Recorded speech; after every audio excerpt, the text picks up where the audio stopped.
Hi, I'm Helen. Today, I want to share my journey about resilience and advocacy. Being a nurse was more than just a job for me, it was a calling. However, when my son Kevin was diagnosed with a chronic illness that needed constant care, I made the difficult choice to leave my career and focus on him full-time. This transition has been tough, filled with challenges that only a mother caring for a sick child can truly understand. Kevin's illness can get worse quickly, so every day I wake up hoping for a good day. My husband Alan works at the same hospital where I used to work. You would think this would make things easier for us, but life has its own twists and turns, which you'll see soon. Mom, how are you this morning? Kevin asks me with a faint smile while I check his temperature. These little moments remind me why I made my choice. I'm good, honey, as long as you're feeling okay today, I reply, tucking his blanket around him tightly. We need to keep you warm and comfy. Taking care of Kevin's health is now my main focus. I plan every day around his needs, from giving him medications to scheduling doctor appointments. It feels like being a nurse, but the stakes are much higher when it's your own child. I think about my old colleague Sarah, who I didn't get along with. Her competitive attitude clashed with my focus on patient care. I never imagined our paths would cross again in a way that went beyond hospital politics. Do you miss working at the hospital? Alan asks one evening after a long day.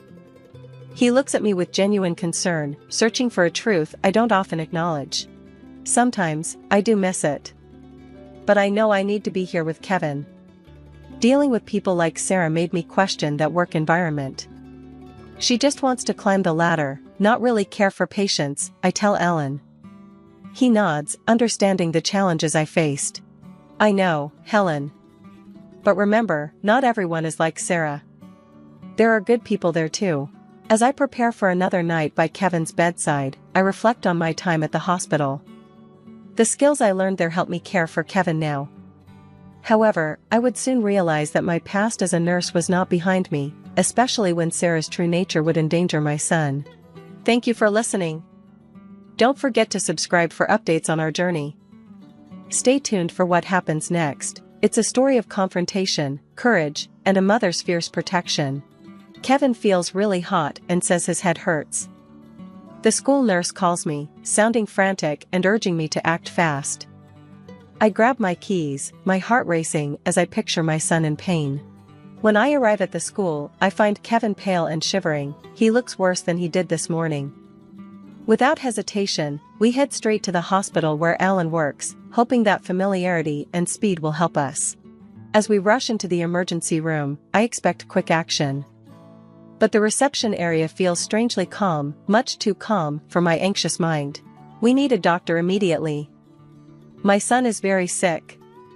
I plead with the receptionist, my voice filled with panic. She nods, but continues talking about lunch plans with a colleague, seemingly unfazed by my urgency. After what feels like forever, she finally tells us to go to the waiting area. Minutes feel like hours. Finally, Sarah walks in. Her expression is unreadable, and when she sees me, there's no warmth in her eyes. What seems to be the problem here, Helen? Sarah asks, her tone condescending rather than concerned. Kevin is very ill. He needs to see a doctor right away. I insist. I'm a doctor, Helen. Let's not overreact. Children get fevers, it's normal, she interrupts, glancing dismissively at Kevin. This is more than just a fever. He needs immediate attention. I reply, my voice shaking with fear for Kevin. I'll be the judge of that. Let's not jump to conclusions based on a mother's anxiety, Sarah says, looking at Kevin and then at her clipboard, showing her irritation. She finally starts examining Kevin, but her manner is cold, and her questions are short. Each minute she delays adds to my anxiety. Can you please hurry? He's getting worse. I plead. Relax, Helen. I'm the doctor here. Her coldness cuts through my hope. It's clear she's letting her personal feelings affect her professionalism. Kevin's condition is getting worse, his breathing becomes labored, and his skin feels clammy. He could have sepsis. He needs tests and treatment now. I shout. I'm the doctor, Helen. I'll decide what he needs, Sarah replies flatly, her detachment both professional and cruel. I can't take it anymore. We're going to another hospital. You're clearly not going to help. Do what you feel you must, but you're overreacting, Sarah says. I scoop Kevin into my arms, rushing out of the hospital with his limp body against me. The drive to the other hospital is a blur, my mind replaying every dismissive gesture from Sarah. When we arrive at the new hospital, the difference is striking. Within minutes, a team of urgent care professionals takes Kevin away. Their quick and efficient actions help calm my frayed nerves. We're going to take good care of him, ma'am, one of the nurses assures me as they hook Kevin up to monitors and start running tests. As I sit in the waiting room, exhausted and furious, I realize this is far from over. Sarah's negligence could have cost Kevin his life, and no personal grudge should ever stand in the way of a child's health. A sense of determination grows within me, a promise that I won't let this go unchallenged. As Kevin's condition stabilizes a bit, the stark white lights of the hospital room blur together. The doctors here are attentive, giving us regular updates, but each update reminds me of how close we came to losing him. Alan stands nearby, his face showing restrained anger and concern. How could she just ignore his symptoms, he says, breaking the tense silence. His usual calm is shattered by the seriousness of our son's situation. I don't know, but I promise this isn't going to end here, I reply firmly, feeling more resolved than ever. As we sit in the dimly lit hospital corridor, I overhear a group of nurses talking nearby. I can't believe Dr. Sarah would do something like that, ignoring a sick child because of a personal issue with his mother. That's just cruel. Yeah, I heard she's always been competitive, but this is a new low. Poor kid might have suffered less if she'd acted sooner. Their words, meant to be private, ignite a fury in me. It wasn't just negligence, it was intentional and vindictive. Kevin suffered because of a grudge. This wasn't just unprofessional, it was inhumane. Later that evening, Alan and I sit down with Kevin's doctor, a kind woman with a gentle manner and sharp expertise. His condition was critical when he arrived, which suggests there was a significant delay in treatment. This kind of bacterial infection spreads rapidly, and immediate treatment is critical, she explains, her eyes sympathetic but worried. What can we do to prevent this from happening to someone else? I ask, my voice steady despite the turmoil inside. Raising awareness about the signs of severe infections is a start, and advocating for better protocols in hospitals for handling personal conflicts professionally is also important.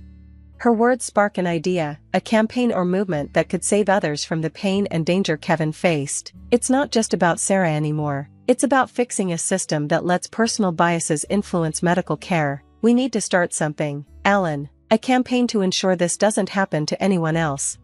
I'm with you, Helen, let's make sure no other family has to go through what we did.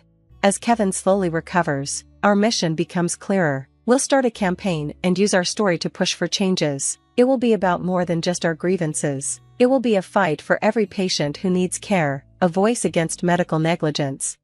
As we walk back to Kevin's room, our steps reflect the determination in our hearts. We're not just Kevin's parents, we're his advocates and protectors, and we will fight to ensure no other parent has to watch their child suffer needlessly. The campaign starts small, just a ripple in the vast healthcare system, but soon it swells into a wave. Alan and I spend nights drafting letters, making calls, and setting up meetings with healthcare advocates and sympathetic media outlets. The word spreads, fueled by our determination and the shocking nature of our story. We've got another family who had a similar experience with Dr. Sarah, Alan tells me one morning, his eyes tired but determined. That's 3 this week. Let's make sure their stories are heard too. We need to show this isn't an isolated incident. My mind races with plans and strategies as our living room transforms into a campaign headquarters, filled with posters, flyers, and blueprints for community meetings. Kevin watches us, trying to understand the seriousness of what we're doing. Mom, are you going to make the doctors listen? He asks one evening, his voice filled with curiosity and hope. We're going to try our best, sweetheart. We want to make sure what happened to you doesn't happen to anyone else, I assure him, gently stroking his hair. As our campaign gains momentum, the local news picks up our story. The headline reads, "Local family fights back against medical negligence." It's a powerful moment to see our story on the screen, knowing it's reaching thousands. With the community behind us, we arrange a meeting with the hospital administration. Walking into the hospital where it all began feels surreal. The hallways that once felt comforting now seem daunting, but the support from other families strengthens my resolve. The meeting is tense from the start. Hospital executives, legal advisors, and Sarah herself sit across from us. Sarah's face is unreadable, but her body language shows a hint of defensiveness. "We're here to discuss a serious lapse in the duty of care at your facility. My son's case is just one of several where personal conflicts interfered with medical judgment." I begin, my voice steady but filled with emotion. Sarah shifts uncomfortably but stays silent, avoiding eye contact. We brought statements from other families pointing to a pattern of negligence that can't be ignored. We demand accountability and immediate changes in how personal conflicts are handled here, Alan adds, laying out documents and testimonies on the table. The discussion escalates as the hospital executives whisper among themselves. The tension in the room is palpable. Everyone understands the stakes. How many more will suffer because personal vendettas are prioritized over patient care? I ask, my words hanging heavily in the air. Finally, the hospital's CEO speaks in a measured tone. "We take these allegations seriously. We will conduct a thorough internal review and take necessary actions." As we leave the meeting, Sarah's gaze meets mine for a brief moment. I see a flicker of something, maybe regret or the realization of the impact of her actions. The battle is far from over, but it's a start, a crack in the indifference that has allowed negligent behavior for too long. Stepping out into the fresh air, the burden we've been carrying feels a little lighter, and our path forward seems clearer. We're making a difference, one step at a time, fueled by a mother's love and a father's unwavering support. In the weeks following the meeting, the community's support grows stronger each day, and our story spreads far beyond our small town. Social media amplifies our message, bringing in support, stories, and momentum from across the nation. The issue of medical negligence, once only whispered about in hospital corridors, is now a topic of public debate and demand for reform. The hospital's internal review becomes a turning point. Faced with growing public pressure and clear evidence of wrongdoing, the board takes decisive action. One crisp morning, the news breaks. The headline flashes across every local channel: "Doctor suspended amidst negligence scandal." "Look, Mom, they're talking about it on TV," Kevin exclaims, pointing to the screen with wide eyes filled with a mix of wonder and understanding. "Yes, they are, honey. It's important that everyone knows what happened so it doesn't happen again," I reply, hugging him close, feeling a mix of relief and vindication. Sarah's professional downfall serves as a stark reminder of the consequences of prioritizing personal vendettas over patient care. While I don't take joy in her misfortune, I recognize it as a necessary outcome for the greater good of patient safety. As our campaign continues to gain traction, it starts to influence policy. Health facilities across the state begin implementing new protocols designed to handle personal conflicts among medical staff, ensuring that patient care remains the top priority. Workshops and seminars on ethical medical practices become more frequent, and I'm often invited to share our story and the lessons learned. Amidst the chaos and change, I feel a deeper calling awaken in me. Inspired by our impact, I decide to return to the medical field, not as a nurse this time, but as an advocate for patient rights. My new role allows me to work closely with healthcare providers and policymakers to develop and enforce standards that protect patients and ensure fair treatment. This is just the beginning, Alan. We've started something important here, and I want to keep pushing forward, I say one evening as we sit in our backyard watching Kevin play with the dog, healthier and happier than he's been in months. "I'm proud of you, Helen." Kevin is proud too. "We all are. You turned a nightmare into a beacon of hope for so many," Alan responds, his voice thick with emotion. As the sun sets, casting long shadows across the grass, I reflect on our journey, from the depths of despair and fear for my son's life to sparking a movement that changed the landscape of medical ethics. Our story is a testament to the power of a mother's love and the strength of community.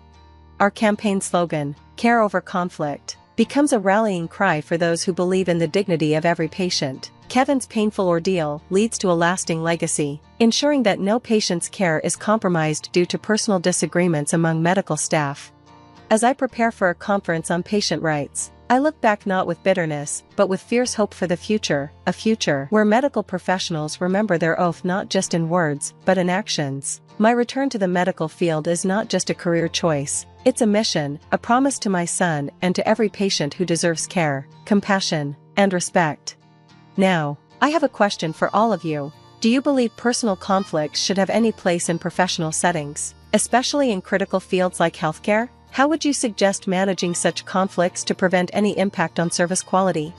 I really want to hear your thoughts and stories, so please drop your comments below. Let's get a discussion going and see what experiences and opinions we all bring to the table. If you found this story impactful, please like the video and subscribe to the channel for more content like this. Your support helps us keep bringing these important stories to light.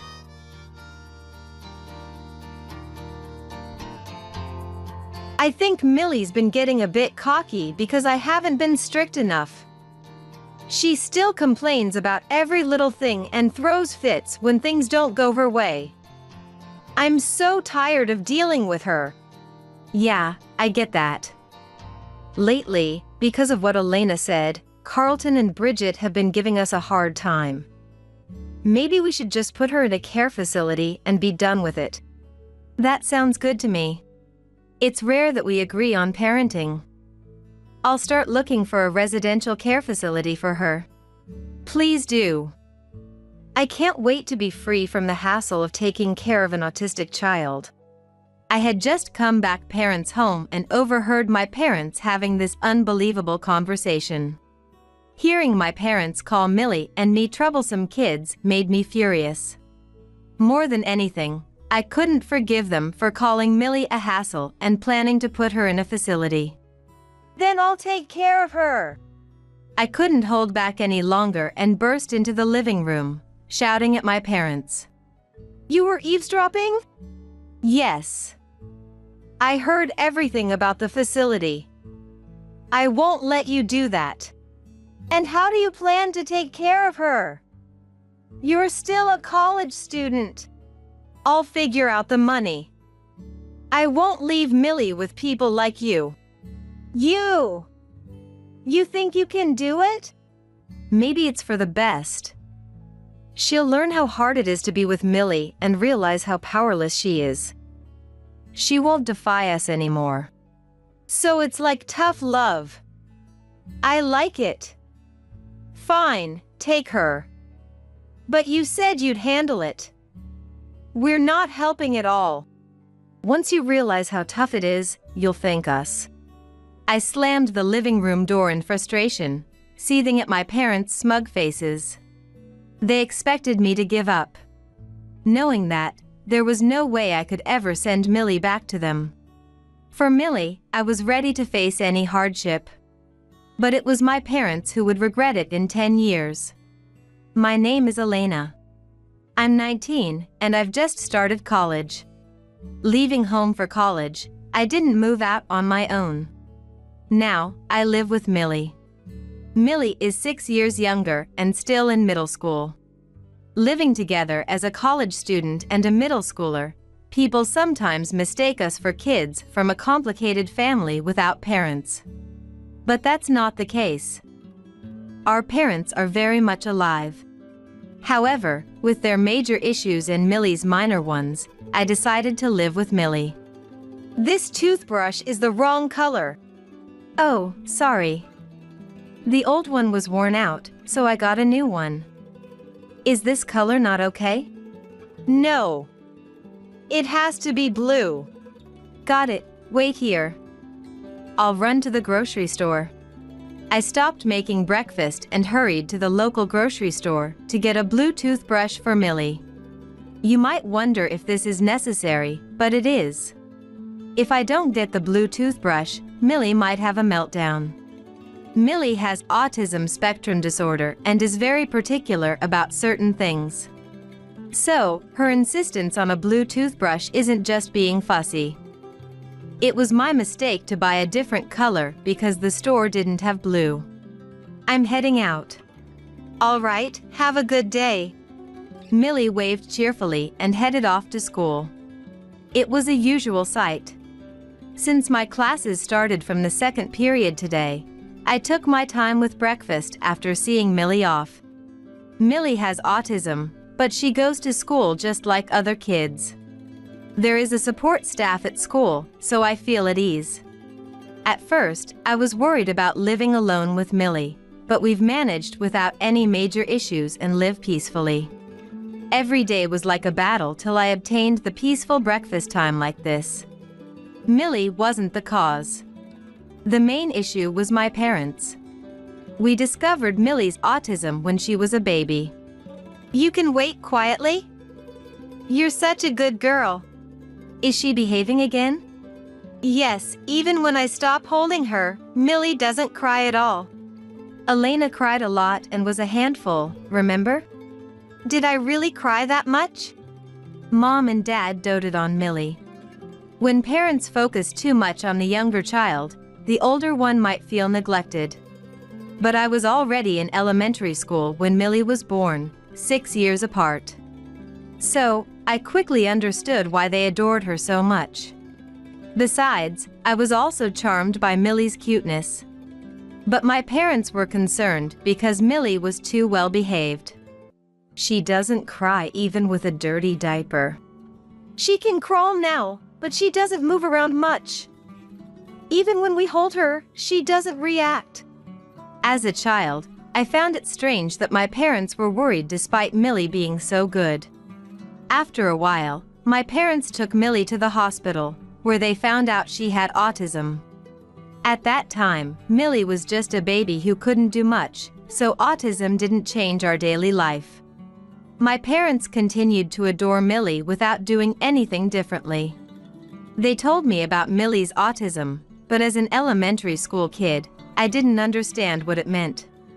However, problems started to arise when Millie entered preschool. What's Millie crying about? She got bitten by a mosquito at preschool today. She scratched it until it bled. She injured herself by scratching and can't stand the pain? This is really tough. She's been like this at preschool too. Other kids say she's noisy. She can't sit still during group activities and causes a scene, right? Exactly. Every day, the teachers tell me about Millie's troubles. The other day, she even hit a teacher who tried to discipline her. If this continues, they might ask her to leave. Wouldn't it be better to withdraw first? That might be true, but... While I was playing my game, my parents had a serious discussion at the table. They thought I was still a child and discussed complex issues in front of me. But children understand more than adults think. I grasped most of their conversation. And I thought, leaving because it's embarrassing? Not because she's bothering the teachers and other kids? It seems like Millie's autism had been communicated to the preschool. However, Millie rarely threw tantrums at home, so my parents thought it was just a stronger phase of defiance.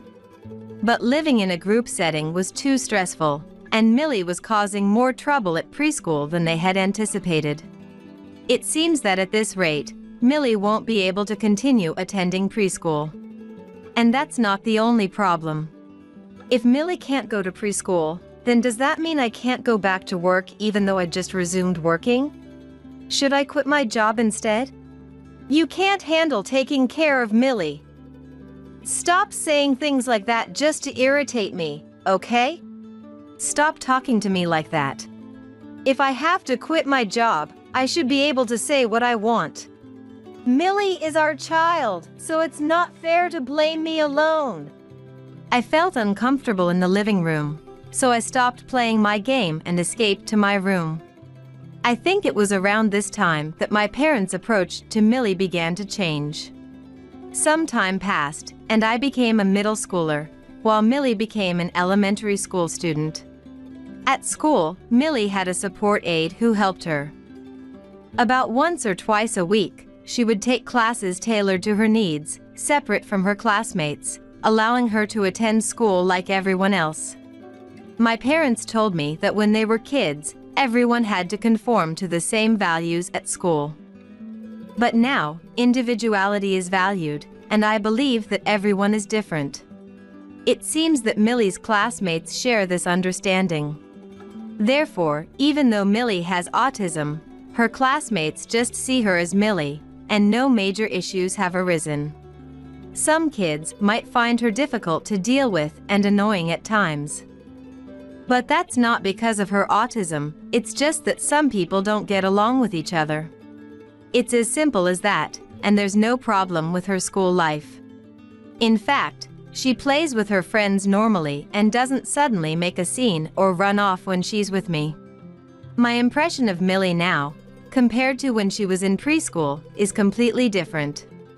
However, my parents' perception of Millie seems to be very different from mine and those kids around us. Stop it! Let me out! When I came home from school, I heard Millie's voice coming from the storage room, and the door was rattling. There were 2 large boxes stacked in front of the door. Just by pushing them with my finger, I could tell they were very heavy. Millie! Hang on a second. I'll open it now. Wait. Don't open it without permission. As I tried to move the boxes, Mom appeared from the back, arms crossed, glaring at me. I felt a surge of fear towards my mother, but I couldn't back down now. Mom, did you do this? Why is Millie locked up? She's always so noisy. Complaining about snacks, refusing to do homework, and causing a fuss every time. So I put her in there. Millie isn't being selfish, is she? She just has clear preferences for snacks and always does her homework at night. She can be picky if she wants, but I don't like the noise. It's better for everyone if she's in there, away from the living room. I'll let her out when she tires herself out, so just wait a bit longer. There's no way I can wait for that. I ignored Mom and tried to move the boxes. I couldn't budge them with my strength alone. When I checked inside, I found 2 water containers. They probably held around 20 liters each. Since there were 2 boxes, there were 4 containers in total, weighing about 176 pounds. No wonder I couldn't move them easily. But if I took them out one by one, I might manage. As I put all my effort into moving each container, Mom snorted and went back to the living room. Millie, are you okay? Yeah, Elena. When I opened the storage door, Millie was crying terribly. She had been locked up for some time, and her voice was hoarse. I couldn't forgive Mom for doing this to Millie. That night, I explained the situation and asked Dad to scold Mom. However, Dad's response was chillingly indifferent. No wonder Mom is mad. Millie is actually noisy. But that doesn't justify locking her up, does it? Your upbringing is up to Mom. If you have complaints, tell her directly, not me. I'm tired from work. Don't burden me with more problems at home. Dad brushed me off as if I were a stray dog. I knew he was indifferent to us, but I didn't think he'd remain so even when Millie was locked up. Mom also often gets angry at Dad's lack of involvement in childcare, leading to their frequent fights. If they're going to argue about childcare, I wish it were about something more substantial. Realizing I couldn't rely on Dad, I decided to handle Millie's situation myself. But since Mom wouldn't listen to me, all I could do was come home as early as possible to protect Millie. Even after that, Mom continued to lock Millie up occasionally, but knowing I would come to rescue her, Millie stopped making a fuss and waited quietly. Mom, noticing that Millie no longer caused a commotion, continued to lock her in the storage but stopped placing boxes in front of the door. Millie could leave any time but chose to stay quietly in the storage until I came home, so Mom decided the boxes were unnecessary. For Mom, the storage became a place to keep Millie quiet. As Millie learned to wait for me quietly, the incidence of her causing a fuss decreased. However, as Millie advanced in school, the situation changed slightly again. I told you I don't want this. Shut up. Clothes are clothes. Just wear it without complaining. I want to wear the green one today. That one's old and I threw it away. From the morning, Millie and Mom were arguing loudly. Mom had bought new clothes for school, but Millie didn't like them. When I looked at Dad, he stopped eating breakfast, looked annoyed, and stood up. I thought he would mediate, but he just left for work. I wished he could meet my expectations. Millie, do you want to wear mine? It's green and similar in style. Okay. I'll settle for that. When I showed Millie the green clothes from my room, she reluctantly agreed. It seemed any green clothes would do. Millie had strong preferences about colors and orders, and when she reached middle school, she started asserting these preferences verbally. She only liked blue toothbrushes and apparently chose her clothing colors based on the day of the week. She also insisted on doing her homework only after dinner and that she had to take her shower first. Millie would make a fuss whenever things didn't go exactly her way with these matters. It wasn't a big deal and we just needed to accommodate her, but Mom seemed to find it bothersome to cater to Millie's quirks, leading to more clashes between them. As a result, I'm home. Huh? Where's Millie? She was being loud again, so I told her not to come back until dinner time and kicked her out. What? So where did Millie go? I don't know. You're kidding. I can't believe this. I rushed out of the house in a panic. A middle schooler should be able to go out and play on her own. But Millie has autism. There's no telling what could happen and where. Millie refuses to go anywhere except along her set route and paths she's walked before, so I decided to retrace the route Millie takes between home and school. Oh, thank goodness. You were here. I thought you'd come here, Elena. Millie was sitting quietly on a bench in the park located between our house and her school. She seemed to have predicted that I would retrace her school route. I took Millie's hand and we returned home together. When we got home, Dad was back from work. I know it's pointless to tell Mom, so I explained the situation to Dad. But I'm not expecting much from Dad either. I told you, I'm leaving you kids to Mom, didn't I? Don't come whining to me about every little thing. I'm not shocked since I wasn't expecting anything in the first place. That night, I woke up needing to use the bathroom. As I headed to the bathroom, I noticed the light was on in the living room and I could hear my parents' conversation from inside. Why do you dump everything about the kids on me? I'm tired from work. You quit your job, so of course it's natural for you to look after the two of them, isn't it? What's natural about that? If you're going to act so high and mighty, why don't you earn enough so we don't need my dad's financial support? Aren't you ashamed that we've been relying on support ever since I quit my job? If you're going to say that, then why don't you go work part-time? You complained when you quit your job, didn't you? Millie's older now and goes to school, so you can work now, can't you? What if something happens at school? I'm the one who has to deal with complaints from the teachers when I can't get there right away. As usual, my parents were fighting about us in the living room. Listening to their conversation makes me feel like I'm being treated as a burden, and it doesn't feel good. But I overheard some useful information, so I'll try not to let it bother me. The next day, I called our grandparents Carlton and Bridget and asked them to scold my parents. Apparently, we've been receiving financial support from our grandparents ever since Mom quit her job. In that case, my parents shouldn't be able to defy our grandparents. My plan seemed to work, and Mom stopped locking Millie up or kicking her out. I feel like her clashes with Millie have decreased a bit too. Dad also stopped dumping everything on Mom and started doing things when asked. But it's clear that they're both reluctantly doing it because our grandparents told them to. It shows in their expressions and attitudes. At this rate, I think there's a possibility they could revert back to how they were before.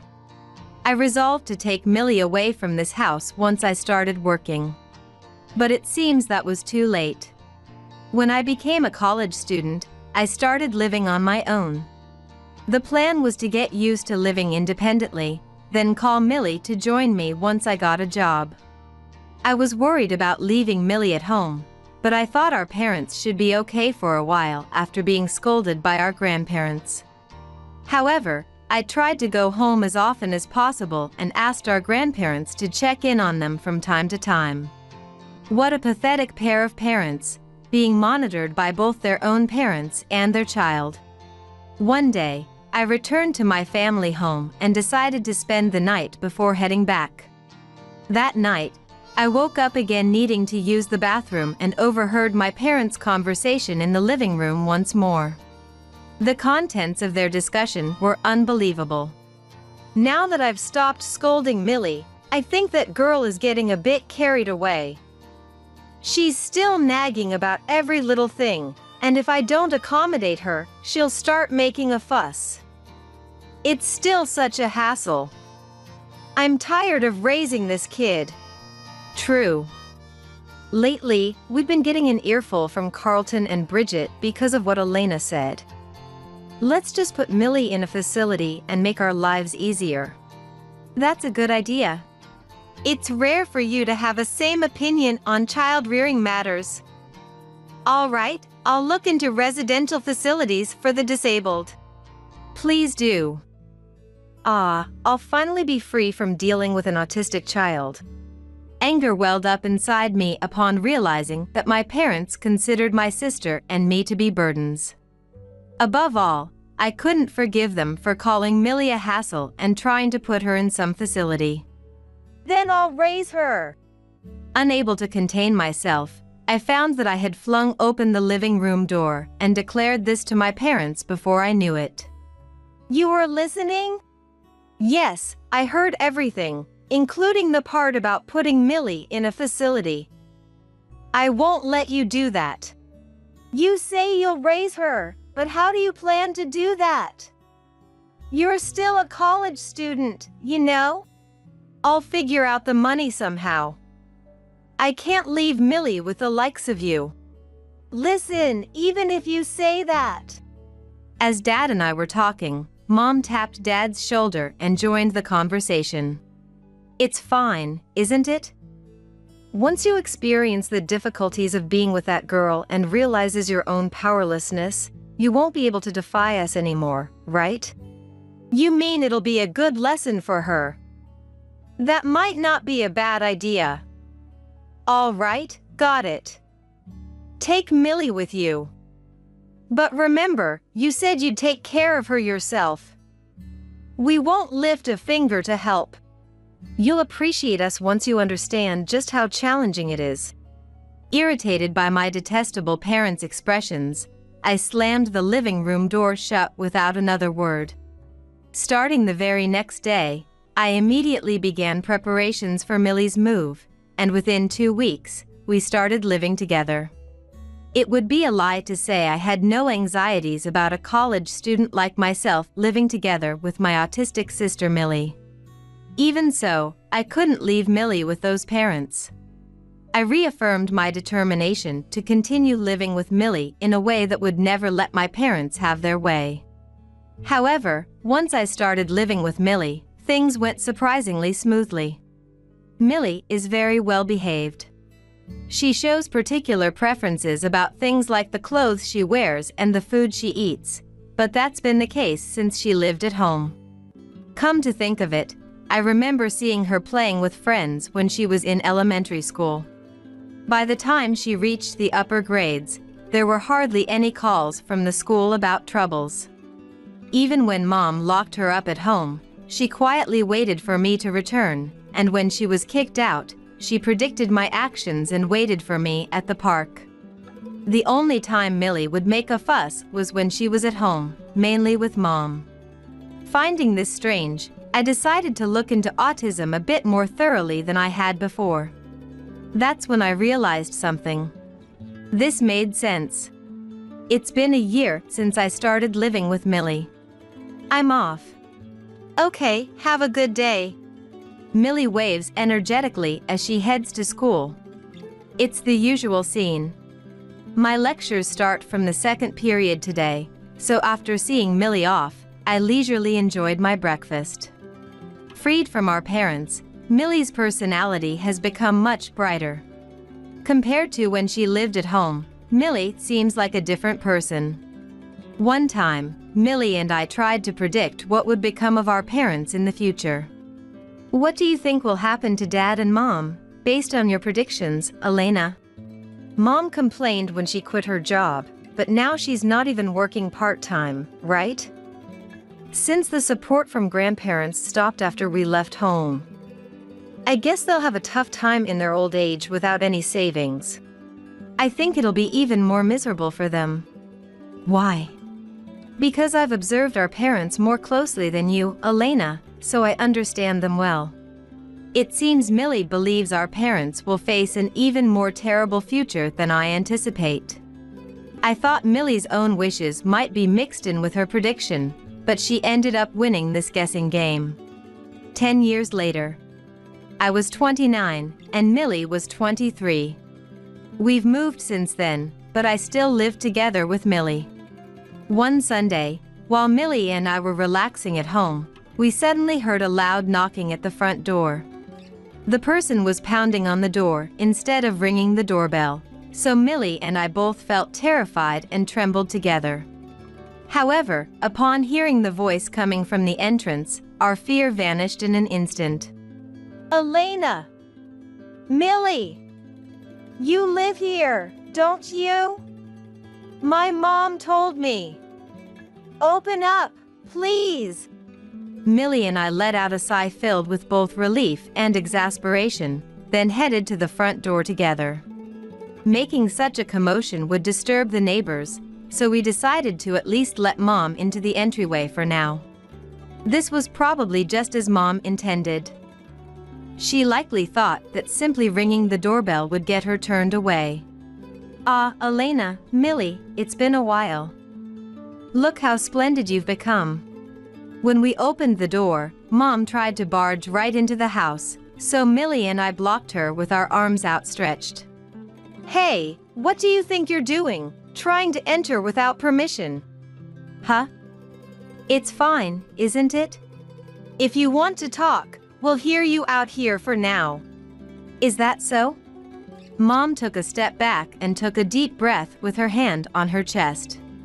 She seemed somewhat nervous. Then she apologized to us with great vigor.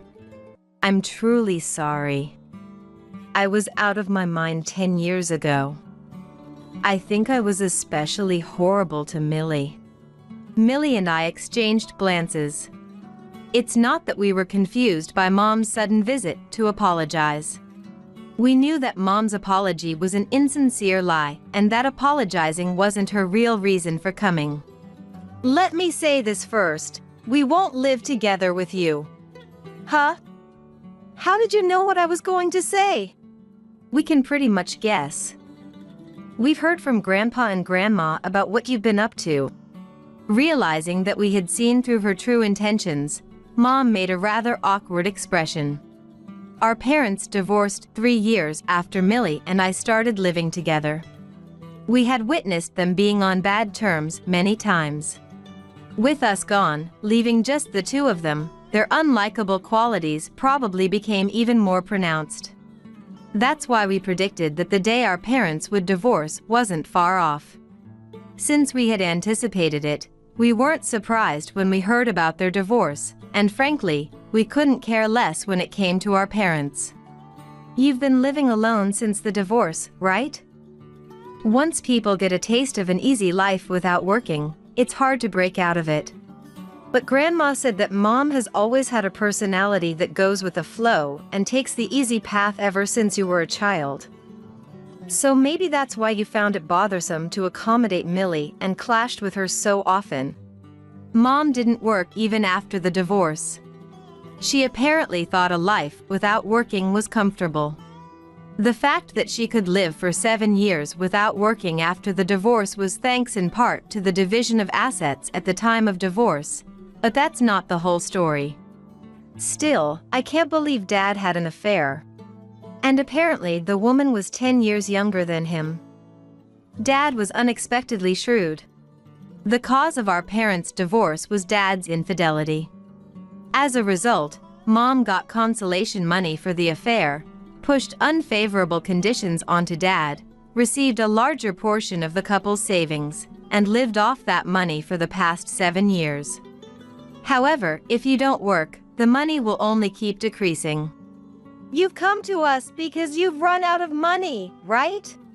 You asked our grandparents for help first, but they turned you away, didn't they? We heard about that too. There's no way Grandma and the others would help Mom after you tried to abandon Millie.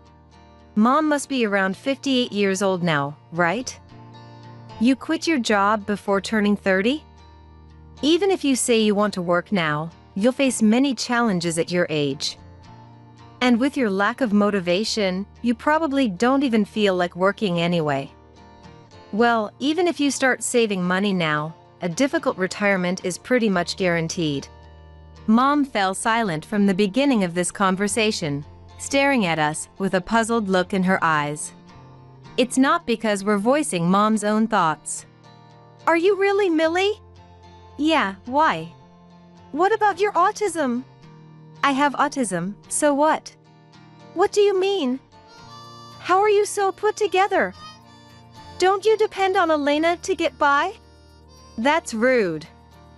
I know I caused some trouble for Elena, but I don't think I completely depend on her. I have a job too, you know. I heard from my mom that you have a job. But isn't it just some simple tasks through disabled employment? Mom, that's enough of belittling Millie. Millie disclosed her autism to the company and is working admirably as a programmer in a regular position. Millie is a programmer. Mom's eyes widened to twice their size and her mouth hung open, astonished by the difference between Millie now and 10 years ago. Huh? I couldn't help but laugh at Mom's odd expression. What's with that face, Mom? Millie has high-functioning autism. High-functioning autism? Autism is often accompanied by intellectual disabilities. However, about 20% have mild intellectual disabilities and higher intellectual functioning. This is called high-functioning autism. Millie has autism spectrum disorder, which used to also be referred to as Asperger's syndrome or pervasive developmental disorder. But now, the terminology has been unified under autism spectrum disorder, including high-functioning autism. Mom had lumped it all together as autism, but looking closely, there are several types of autism. Millie has autism, but with mild intellectual impairment. That's why she could play normally with friends, and was quiet when we first started living together. But didn't she constantly have problems in preschool? That was simply because she was still immature mentally. Wasn't she always making a fuss at home? That's because you ignored Millie's fixations and tried to force her to listen. Apparently, Millie experiences more stress than others when she can't do what she has in mind. But it's not a big deal if you just pay attention to that stress. The things she has in mind are mostly trivial, like brushing teeth, clothing colors, the order and timing of using the bathroom. So in Millie's case, she's able to work. Still, to be a programmer. Millie develops strong fixations on certain things. When she took a light programming class in high school, it captured her interest. She started studying on her own outside of school. After graduating high school, she got a job at her current company and is apparently one of their top performers. So Millie is a programmer and Elena is a nurse? Meaning you both have decent incomes? It's not a lot, but we get by. Then you should provide some support. You need to repay me for raising you. Mom straightforwardly demanded money. However, she seemed flustered, as if backed into a corner with no concern for appearances. Such brazen people are troublesome. Locking me up and kicking me out of the house was abuse. Since I didn't report it, let's call it even. As I was warily facing off against the unabashed Mom, Millie swiftly rejected her words and chased her out. After closing the front door, Millie gave me a thumbs up. Getting rid of Mom made us feel a bit relieved. 3 months after Mom's visit, Dad showed up. "Ah, Elena, Millie. Look how great you've grown up. I'm so sorry about 10 years ago. I wasn't in my right mind then. I know I treated Millie especially horribly. I felt like I was watching a rerun." Dad came to apologize, but we knew his motive was the same as Mom's. "We're not going to living together. We heard the stories from grandparents. Before coming here, you went to Grandma for help and got turned away. You married your mistress who was 10 years younger, but got divorced because of her reckless spending, right? And apparently, she was a parasite who dated and married men, blew through their money, then dumped them when it ran out. So she used up all your money and left you. Dad, you're 61 this year, right? Being left with nothing in your 60s must be rough. You were thrilled thinking she was 10 years younger than Mom, but too bad. Though you must have known she was divorced with a kid. Maybe you should have been more cautious instead of jumping in. Are you really Millie? I don't want to explain, so just ask Mom." I got irritated with Dad saying the same things as Mom. And the rest unfolding the same way as with Mom irked me even more. "You too! Pay back the debt of gratitude for raising you. Didn't you and Mom receive support from Grandma and Grandpa? And the reason we could go to college and live together while I was a student was thanks to the money they provided. We don't owe you anything, and we already paid back the living expenses and tuition Grandma and Grandpa covered by working. Now we're trying to figure out how to repay the favors we still owe them." Millie and I kicked Dad out of the house together. Closing the front door, we both felt refreshed. You were right, Millie. Seems like they won't just have a poor retirement, but much worse. I only thought they would get divorced and cut off by us and the relatives. I never imagined they'd run out of money and hit retirement at 60 either. We laughed together at the entrance over failing to predict our parents' futures. After that, Mom seemed to give up on relying on us, not contacting or coming by anymore. However, Dad didn't give up, coming to our place many times. Even when ignored at home, he started loitering around and ambushing us outside. I had no choice but to report a suspicious person hanging around and causing trouble. Dad is a weirdo, so I don't think that's inaccurate. With a man stalking 2 women, the police took swift action. The police must have warned Dad, as he finally gave up on us. The fact that our parents tried to abandon Millie is well known among relatives through me and our grandparents, so no one will likely help them. And since the reason for their divorce was an affair, they probably won't reconcile either. They'll struggle without money, but from now on they can each slowly live out their retirement years alone. Sometime later, Millie and I started living separately. Millie was getting married. An office romance, and he apparently understands her condition.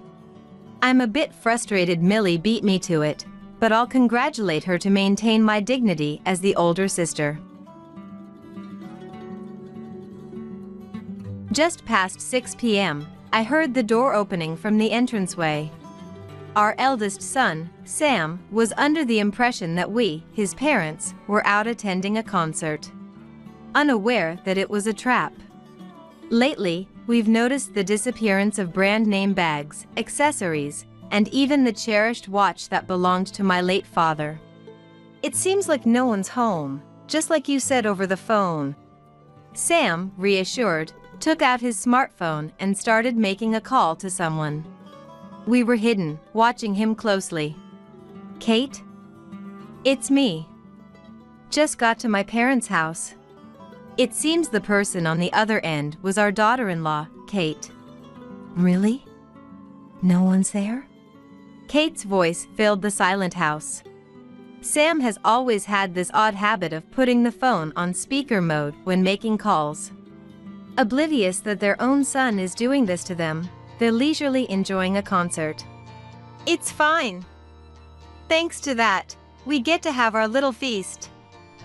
Besides, what do an old couple with not much time left need with luxury brands anyway? They just get in the way. Exactly. Dad and Mom have money but hardly ever spend it. That's right. What's the point of keeping brand goods locked up in a closet? We're the ones putting it back into the economy by selling them. Remember that watch from last time? Sold it for $35,000. Wasn't expecting much for Grandpa's old thing, but it turned out quite well. That fetched a decent price. Contributing to us even after he's gone, Grandpa really was the best. They laughed loudly together. My name is Mary.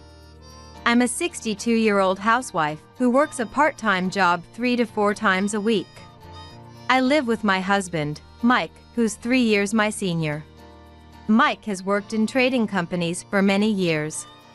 Even during the bubble economy, when everyone around was reveling, Mike, always serious, would say as he focused on his work from morning till the end of the day, "If we don't work hard now, we'll suffer later."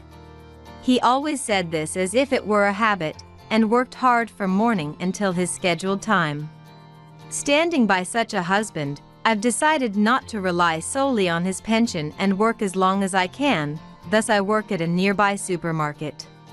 While I hope it helps with our living expenses, more than that, I love working. Chatting about trivial matters with regular customers or having coffee with fellow part-timers, I feel much freer and happier than staying cooped up at home. I don't consider myself serious by nature, but apparently, we're a couple of similar dispositions. Must have caught on from Mike. I sometimes joke. Mike, who was devoted to his work, has a hobby, photography. He was keen enough to join the photography club during his student days and even submit to local photo contests. Right after retiring, he bought a new camera and exclaimed, "All right. Now I can enjoy taking pictures and live a free, slow life." I don't know much about cameras or how much it cost, but luxury was never a part of Mike's life. A bit of indulgence as a retirement gift is okay, isn't it? We have 2 adult children, both independent and married. Our house has become quite silent, but since our children live only 7 to 8 stations away, they find time to visit us now and then, so I've never felt lonely. Our daughter, Ellie, met a man at work, got married, and had a child. She seems busy juggling work and child-rearing, but on weekends, we enjoy lunch at our favorite cafe near the station. "Mom, you've got to hear this." She vents about her husband, her mother-in-law, her job, all the frustrations accumulated over time. Yet, by the time we part ways, her face always clears up.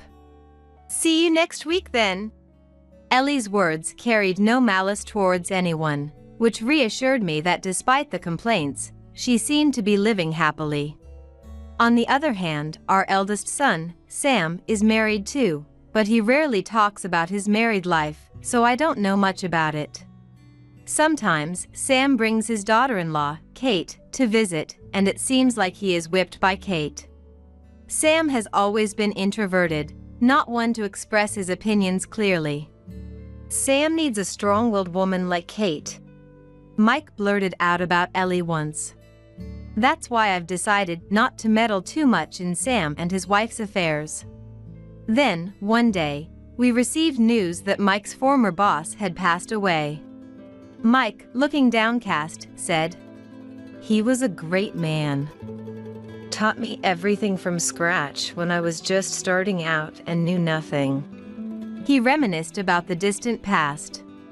As Mike was getting dressed in a suit he took out of the closet, he suddenly asked, Hey, have you seen my tie?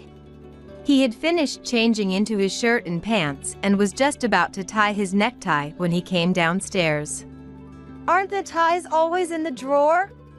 The place for storing ties had always been fixed, and they were never stored elsewhere after coming back from the cleaners. Did you check all the way at the back of the drawer? I wondered if it was pushed too far back and became hard to see from the front. Of course I checked. But I still can't find it. Just to be sure, I also went upstairs and checked the drawer, but as Mike said, the tie was nowhere to be found. That's strange. It should always be here. Saying that, I stared at Mike's profile. What? Stop staring at me like that. Mike looked back at me, puzzled. Are you sure you don't remember? Maybe you accidentally put it somewhere else after it came back from the cleaners? Why would I do that? The frustration of not finding the supposed tie combined with the urgency of the funeral's approaching time made Mike raise his voice more than necessary. Sorry, I just snapped. Mike apologized sincerely, but I was more concerned about. Are you really okay, dear? I was worried whether Mike had already started to forget things. Sensing my concern, Hey, I'm not senile yet. He strongly retorted. We emptied the drawer and checked everything again, but still, no tie was to be found. Just in case, I checked other drawers as well, and then I realized a fact. This is strange. It's not just the tie that's missing. Really? Indeed. The ring Grandma gave me and the necklace are also gone. Should we check other places as well? Yes. It's scary to think that there might be more missing items. We thoroughly searched the closets and storage shelves. My handbag is gone too. And the shoes Ellie gave me for my birthday. They were all expensive brand items. The travel bag I used for business trips is missing too. I hadn't used it for a while but planned to take it on a trip with you someday. It was expensive. A dark cloud seemed to spread in my heart. Could it be a burglary? Should we report this to the police? Mike agreed immediately, but then regained his composure and said, No, let's first check if the debit cards are missing. We'll report to the police after confirming that. The debit cards were still in their usual place. Good. It doesn't seem to be a burglary. I was relieved, but not completely at ease. But if it wasn't a burglary, why have only Mike's tie and the luxury items disappeared? However, Mike, reassured by the fact that the debit cards were still there, said, It's odd that the brand items are gone, but they'll turn up eventually. Then, looking at his watch, We're running out of time for the funeral. Didn't we have an old tie somewhere? That won't do. Its color has faded, and it's not presentable in public anymore. So, what do we do now? Forget the tie. We'll buy one on the way there. That's probably best. Mike hurriedly left the house. Although Mike had said things would turn up eventually, I kept replaying his words in my mind. Maybe we just misplaced them and forgot. Trying to convince myself that. I wondered if there had been any event recently that would have caused us to move everything around in the house. But I couldn't remember anything. Could it be that I'm starting to forget things too? Oh no. Am I starting to forget things too? Both of us together. Overwhelmed by anxiety, I called Ellie as dusk fell. Mom, what's up? Sorry to bother you, especially when you're busy. I really feel bad about it. Ellie must have just come back from work, tired. Thinking about her preparing dinner and bathing the children, I felt somewhat hesitant to rely on her. something odd happened at home. I told Ellie about all the brand items that had gone missing from our house. The debit cards were left untouched, right? That is indeed strange. Then, after a moment of thought on the other end, Ellie suggested, "Why don't you try installing surveillance cameras? Aren't those expensive?" Don't worry. The cameras these days are more affordable and high performance compared to before. Plus, they come with features that allow you to check the footage anytime via a smartphone app. That does sound convenient. But it's also kind of scary. What if it captures some stranger lurking around? Ellie laughed it off. That's exactly why you install surveillance cameras. Seeing my hesitation, Ellie excitedly proposed, "Let's do this. I'll buy a surveillance camera to try out. I was planning to go to the store tomorrow because the air conditioner is acting up. I'll pick up a camera while I'm there." Ellie then installed the purchased cameras in every room of our house. There we go. I'll check the footage daily through the smartphone app. I really appreciate it. I'm glad you turned out to be such a caring daughter. Mom, you're exaggerating. With those words, Ellie left with a bright smile. A week later, the previously cheerful Ellie called with a heavy tone.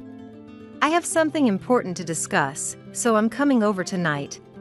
Despite it being a weekday, Ellie left work early to come to our house. It seemed there was an emergency that took precedence over her own family. "Please don't be shocked, but listen." Ellie started gravely. "Sam has been snooping around the house." I was so shocked I couldn't speak. Holding the spare key to our house, Ellie continued. "This key isn't just with me, right? Sam has one too." Indeed, Ellie could use that spare key to enter our house. The same was true for Sam, our child, just like Ellie. Yet, I couldn't bring myself to simply nod in agreement. Sam wouldn't do such a thing. I understand you want to believe in Sam. He's my brother too, and I don't want to believe he would do something like this. Before showing me. But, Mom, can you still say the same after seeing this? Ellie then showed me a video on her smartphone. It was footage recorded by the surveillance camera. I'll spare you the details, but the person in this footage is Sam, sneaking around the house when you and Dad are out, and not just once, but 3 times in 1 week. The quality of surveillance camera footage these days is much clearer than it used to be. No matter how much I wanted to deny it. It's not Sam. It's someone else entirely. The evidence was too clear to ignore. It was unmistakably Sam. I didn't want to believe it at first, but with such clear footage, it's hard to defend him. I still wanted to believe in Sam, even if just a little. But if all these mysterious disappearances were indeed Sam's doing, everything made sense. Stealing debit cards would have immediately alerted us and involved the police. But the disappearance of items we wouldn't regularly check, like handbags and accessories, could go unnoticed for a while. Or we might never have realized it at all. Sam was counting on that. Could it be even that too? I pulled out a small box from the back of the closet and opened it. It's gone. The watch that was supposed to be in here has disappeared. That watch, it was Grandpa's favorite, wasn't it? Ellie murmured, looking at my father's portrait.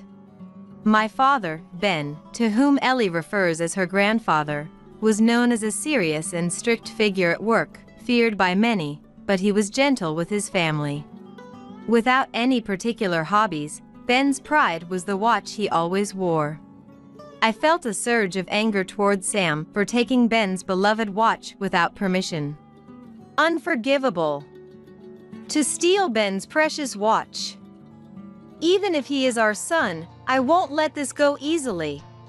Mike was even more visibly furious than I was. Ben had doted on Mike like his own son, often taking him out for drinks. Ben was always so good to me. His words saved me whenever work got tough," Mike said, reminiscing about Ben, tears rolling down his cheeks. Clenching his fists tightly, he declared, "Sam is disregarding Ben's way of life. I absolutely cannot forgive him." Mike was ready to confront our son and his wife with fury. As Mike stormed towards the entrance with heavy steps, Ellie and I desperately held him back. "Please calm down, Mike. I understand how you feel, but we need to ascertain the truth first. The footage clearly shows it. Isn't that enough evidence?" "It's too early for that. If it's said that Sam was only temporarily taking them, that's the end of it." Mike bit his lip in frustration and asked, "So, what should we do?" "I have a suggestion," Ellie said, calming the enraged Mike. She looked at both Mike and me, then spoke slowly for us to understand. "We set a trap for Sam." The next day, I casually called Sam, pretending everything was normal. "Mike got some concert tickets from an old colleague. He's invited me out for an evening. It's been a while since we've gone out together." On the other end, Sam, without any hint of suspicion. "That's great. Have a good time together. Dad has been working hard all these years, after all. Now's the time to relax and enjoy some quality time as a couple." For someone who usually spoke little, Sam's verbosity surprised me. It's clear Sam wants to keep Dad and Mom away from the house. His true motives are obvious, Ellie whispered from behind. After hanging up, I was overwhelmed with a sense of emptiness for having to deceive Sam and sadness from his betrayal. "Anyway, as soon as it gets dark this evening, we'll turn off all the lights and make the house look empty. We'll make Sam believe no one's home." Mike and I nodded in agreement. As evening fell, we turned off all the lights in the house. Everything's set now. In the darkness, lit only by moonlight, we waited in silence for the unsuspecting Sam to arrive. Just past 6 p.m., we heard the door opening from the entrance. Sam had fallen for Ellie's trap without realizing it. "Mom? Dad? It's me, Sam. You're not here, right? You went out to the concert, didn't you?" Even though he knew no one was there, Sam talked to himself, probably checking if anyone was left inside. It could be a ritual before he began his theft. "Just like you said on the phone, it seems no one's home." Sam, reassured, took out his smartphone and started making a call. We watched him closely from our hiding spot. "Kate? It's me, Sam. I've just arrived at my parents' house." The person on the other end seemed to be our daughter-in-law, Kate. "Really? No one's there?"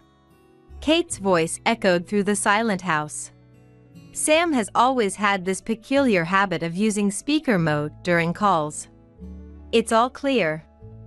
I've called out several times to make sure no one's here," Sam replied with a laugh.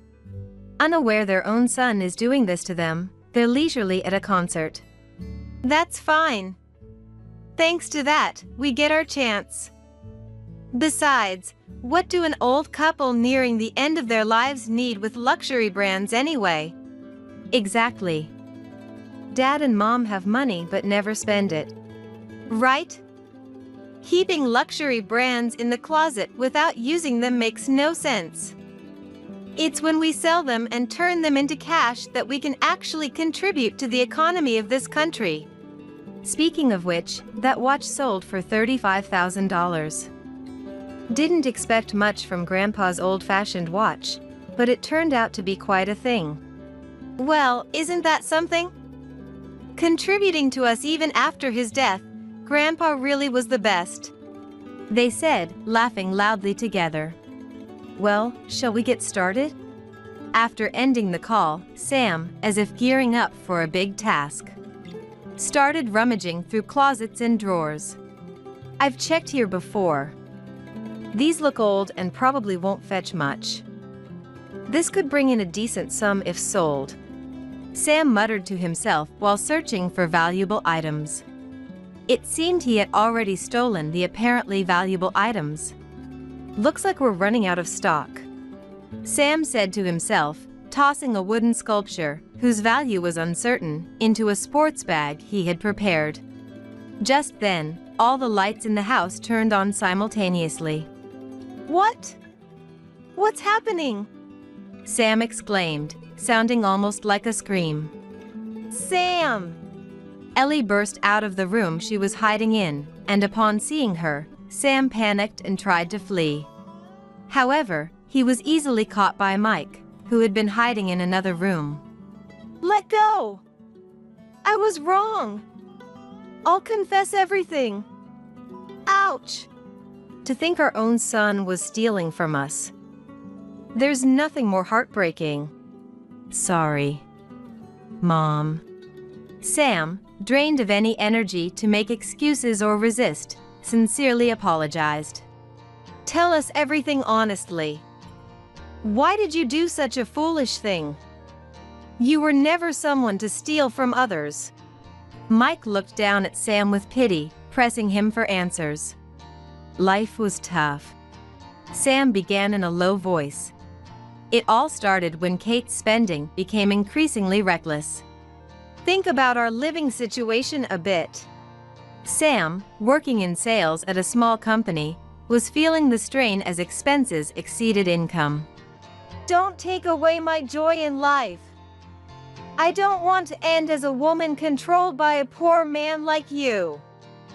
If you don't like it, let's get divorced. There are plenty of men who would want me. Kate had even hinted at divorce, and Sam, completely smitten by her. I just didn't want to get a divorce. Unbelievable. Ellie sighed deeply, holding her forehead. So, you started stealing valuable things while Dad and Mom were away? I can't believe it. I planned to redeem the pawned items with the money I made.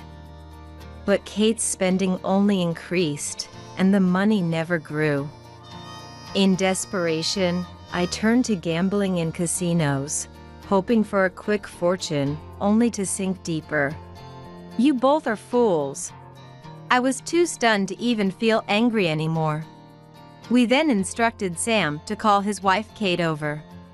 Sam, looking pale, Please, not that. but reluctantly agreed, realizing that addressing the root cause was the only way to solve the problem. You don't have a choice. Just follow our instructions. After getting scolded by Mike, Sam has no choice but to call Kate. Those were just unwanted items, right? We were merely putting them to good use. You should be thanking us.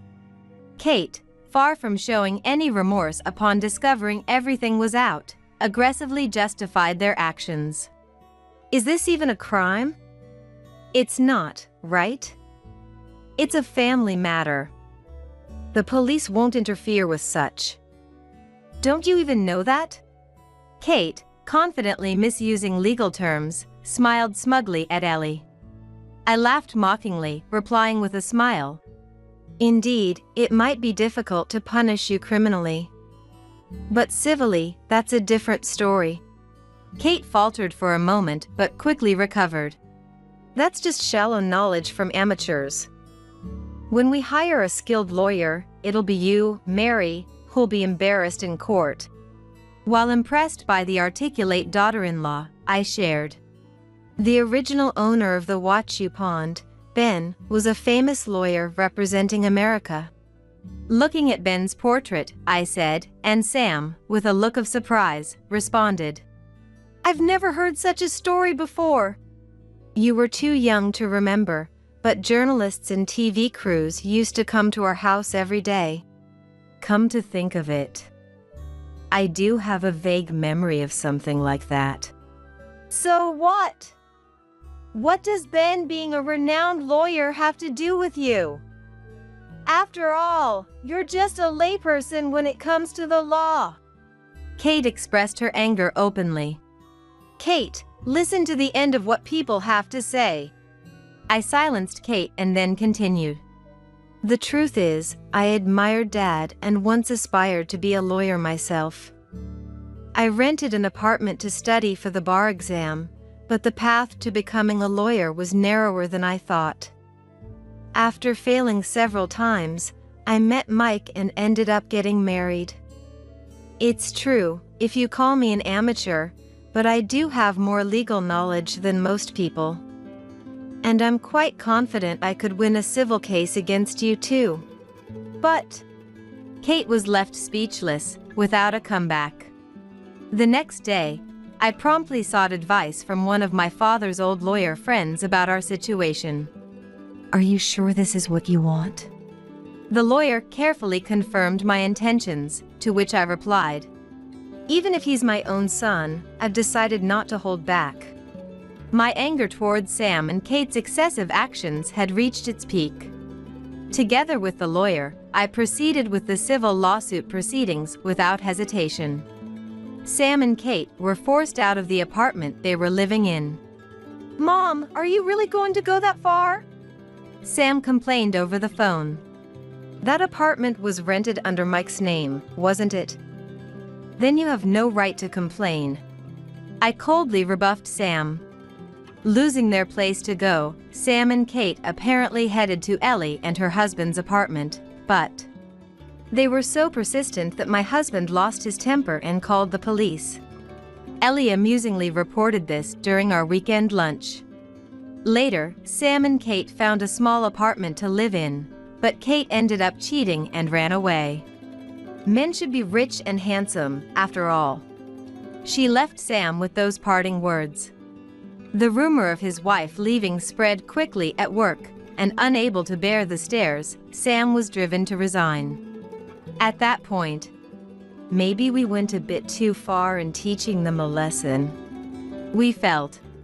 After losing both his job and his family, Mike called Sam and set a condition. From now on, you'll change your ways, work hard, and you yourself will buy back that pond watch. On that condition, Sam was allowed to live with us again. Since then, Sam has been working diligently at a construction company introduced by Mike, without a single complaint. One day, Mike, with a sly grin, said, "Take a look at this," and discreetly showed me a familiar watch from his pocket. "Oh, Dad's." In truth, Mike had already bought back Ben's watch from the pawn shop. "Since Sam is trying to work hard, let's keep the watch a secret for now." That sounds good. A secret shared between us as a couple. Looking at the watch, I mused. We can't turn back the hands of time, but I believe we can regain lost trust. Though, it might not be easy. Yes. Mike smiled gently in agreement. "Here, this is for you, Mom." Emma said so, but then in the next moment, she flipped the stew onto the floor. "What?" It was the first time my son, Michael's family had come over to our house. I was preparing dinner with Stella, my daughter-in-law, and Emma, my 3-year-old granddaughter. But then Emma, instead of placing the stew at Stella's seat, deliberately spilled it on the floor. It wasn't because she tripped or slipped. She clearly did it on purpose. "Wasting food like that. Why would you do something like this?" I couldn't help but scold Emma harshly. "Because I thought it was easier for Mom to eat." Startled by being scolded, Emma said, crying and shaken. "Easier to eat?" I couldn't believe Emma's words and unconsciously repeated them. "Mom always eats on the floor."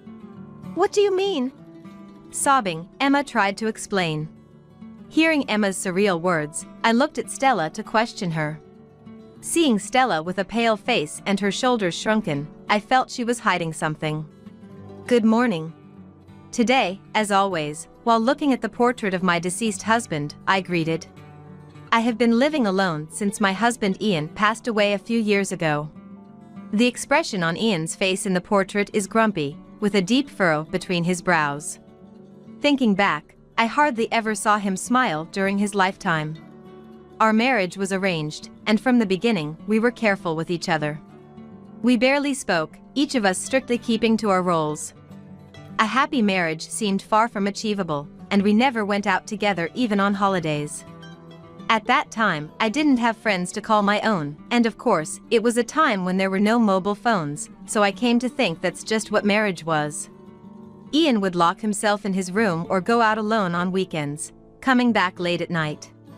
And sometimes we wouldn't even talk at home, always an icy atmosphere prevailing. Yet, my in-laws were persistent in wanting to see a grandchild. Suspecting illness due to the lack of childbirth news, they urged me to go to the hospital repeatedly. Ian, for his part, seemed annoyed being nagged, shared the bedroom with me just for one night. Luckily, I became pregnant and decided to pour all my love into raising the child. Ian showed no interest even as my belly grew, mercilessly assigning me household chores even when I was immobilized by morning sickness and wasn't even there for the birth of our child. When I was too exhausted and asked Ian for help, he dismissed me by saying he was busy. However, when our son Michael was born, Ian changed as if he were a different person and actively involved himself in parenting. For the first time, Ian suggested we go shopping together with Michael. What kind of picture books should we read to Michael? I couldn't hide my joy and spoke to Ian more than usual. Wouldn't this outfit look nice on him? Contrary to my excitement, Ian still had an angry look. He hardly responded and dismissed all my choices with a sigh and told me that he would decide everything. I wanted us to cooperate in parenting, but Ian rejected everything I tried to do or say. Only a man can understand what a boy needs. And eventually, even when feeding Michael, he said he wanted to focus on the meal, so he moved to a separate room. Ian was quite strict about everything from how to hold a fork and a knife and to the order of eating. It took 6 months before Ian approved of Michael's eating manners and allowed him to eat with me. The first time I saw Michael eat, I was astonished by how neatly he did it. He never complained or showed weakness, focusing solely on his studies and not playing with friends. Michael, well done. Why don't you take a break sometimes? I tried to comfort Michael with some cake as a snack while Ian was away. Sweets aren't good for the body. He refused without even glancing my way. As Michael entered high school, he joined the baseball team, wanting to train his spirit, and became a star pitcher of the team. Even after that, thanks to his disciplined effort, he tackled everything with all his might and graduated top of his class from a prestigious university known for its difficulty. Raised by the strict Ian, Michael grew up to be so graceful in his movements that people passing by on the streets would stop and stare. It seems he was even approached by several women for dates. I once saw Michael sighing to himself. Michael, isn't there someone you're interested in? I find it more meaningful to spend my time honing myself, rather than romance. His response to my casual question was marked by an even deeper sigh. Eventually, Michael made neither friends nor lovers, always a lone wolf, establishing himself as an object of admiration from afar. After university, he landed a job at a major publishing company, enviable to many. The publishing company kept him busy, and Michael lived a life of constant business trips, hardly ever returning home. He woke up early every morning and returned home on the last train. With such a lifestyle, he had no chance for encounters, dedicating his days to work alone. Even the formidable Ian would be asleep by the time Michael came home, so I secretly prepared snacks for him. A man's body is his capital. Ian had always fed Michael a perfect meal of one soup and one dish, and so he was forbidden snacks, especially midnight snacks. However, no matter how balanced the diet, it was clear that the hard-working Michael was gradually losing weight due to insufficient nutrition. He's going to collapse if he keeps this up. Michael initially refused the midnight snack, wanting to go to bed early. But one day, after exchanging such words several times, Michael's stomach growled loudly, cutting off his words. "The stew is ready," I said. "I want to go to sleep." "See, the stomach doesn't lie," I gently told Michael, who turned bright red and looked down. "Is it really okay for me to eat?" "Of course." I made it for that reason. Thank you. With a slightly trembling voice, Michael carefully brought the spoon to his mouth. Then, with his spoon in his mouth, Michael froze. Michael, what's wrong? It's delicious. It seemed the taste was shockingly good for Michael. He devoured the steaming stew, even asking for seconds. After finishing 3 plates, Michael showed a smile I had never seen before. Ah, this is the best feeling. I didn't know there was something this delicious. You've worked hard every day. I'll prepare a snack for you tomorrow night too. From that day on, Michael began to eat the midnight snacks I prepared with curiosity.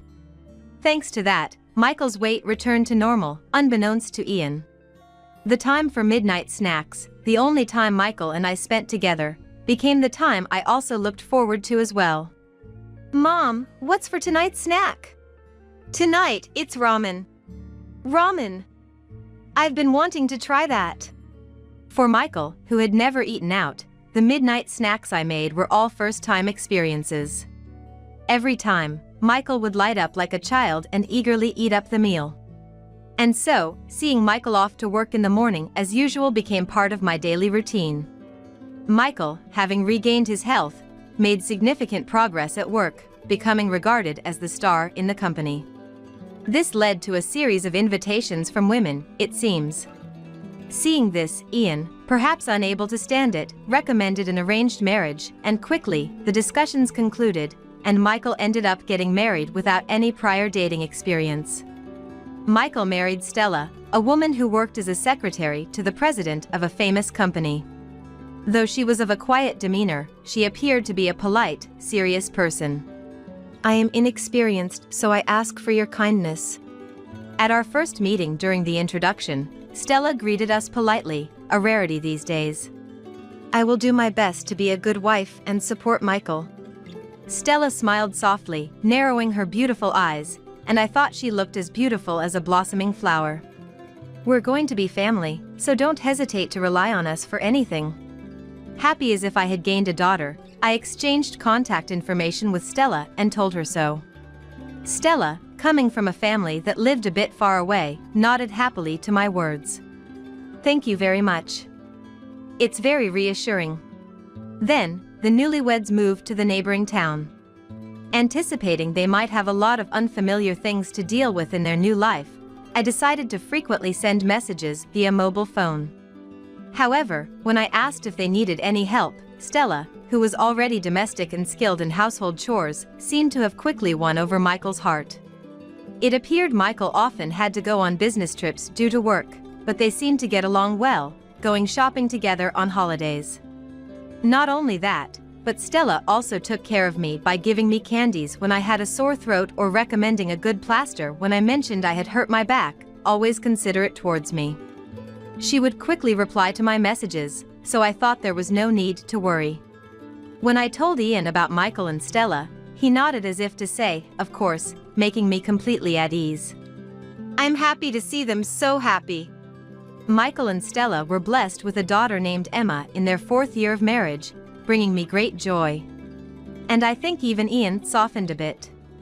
However, life doesn't always continue happily. Before Emma turned 2, my Ian suddenly collapsed. Ian, who had lived a life rarely seen smiling, seemed to have been unknowingly harboring stress. By the time he was advised to be hospitalized, it was too late, and cancer had spread throughout his body. And so, Ian passed away, leaving us behind. After the funeral, as I started living alone, messages from Stella, which used to come frequently, gradually became scarce. Even when I offered to help with childcare, I was gently refused, not wanting me to go through the trouble. It started after Ian's funeral. Stella suddenly began acting strangely, and when I inquired about Emma or their life, her responses were curt, and sometimes there was no reply at all. She wouldn't answer phone calls, and I worried every day. Feeling the distance between Stella, Emma, and myself, time passed, and before I knew it, Emma was 3. Thinking at least for Emma's 3rd birthday, I decided to send a message about having a meal at my house. Happy 3rd birthday to Emma. Have you gotten used to parenting? Yes, thank you. It's been a while since we've seen each other. How about a meal at my place? No, thank you. Stella's cold reply made me sigh. I haven't had much to look forward to since I became alone. I want to celebrate my first grandchild's 3rd birthday. After sending such a message, perhaps my feelings got through, as she curtly replied, "All right, we'll go." I had doubts about Stella's sudden consent, but the joy of meeting Emma soon dispelled them. And finally, the day of the family meal arrived. "Stella, it's been a while." I greeted Stella and her somewhat tense family with a smile. "Sierra, it's been a while. Thank you for inviting us today." Wondering if they were nervous after such a long time, I let them into my house. "Come on, Emma, say hello to Grandma." Emma, who had been shyly hiding behind Stella, came forward quietly when encouraged and bowed politely. "Grandma, hello." Contrary to Stella's uneasy and somber demeanor, Emma greeted me with a bright smile. "Emma, hello. I made stew today, let's eat together." Yay! I love stew. It was the first time I had seen Emma since she was just a baby. I was worried she might be shy, but Emma's cheerful and innocent demeanor lifted some of my anxiety. However, Stella, hunched over and unusually vigilant, was not the Stella I knew. She used to be considerate and attentive to her surroundings. While I was concerned about Stella, I decided to wait and see, understanding she might have things she didn't want to talk about. "Where's Michael?" Stella, looking unsettled, scanned the inside of the house. "Oh, Michael will be coming directly from his business trip, so he'll be late. I received a message."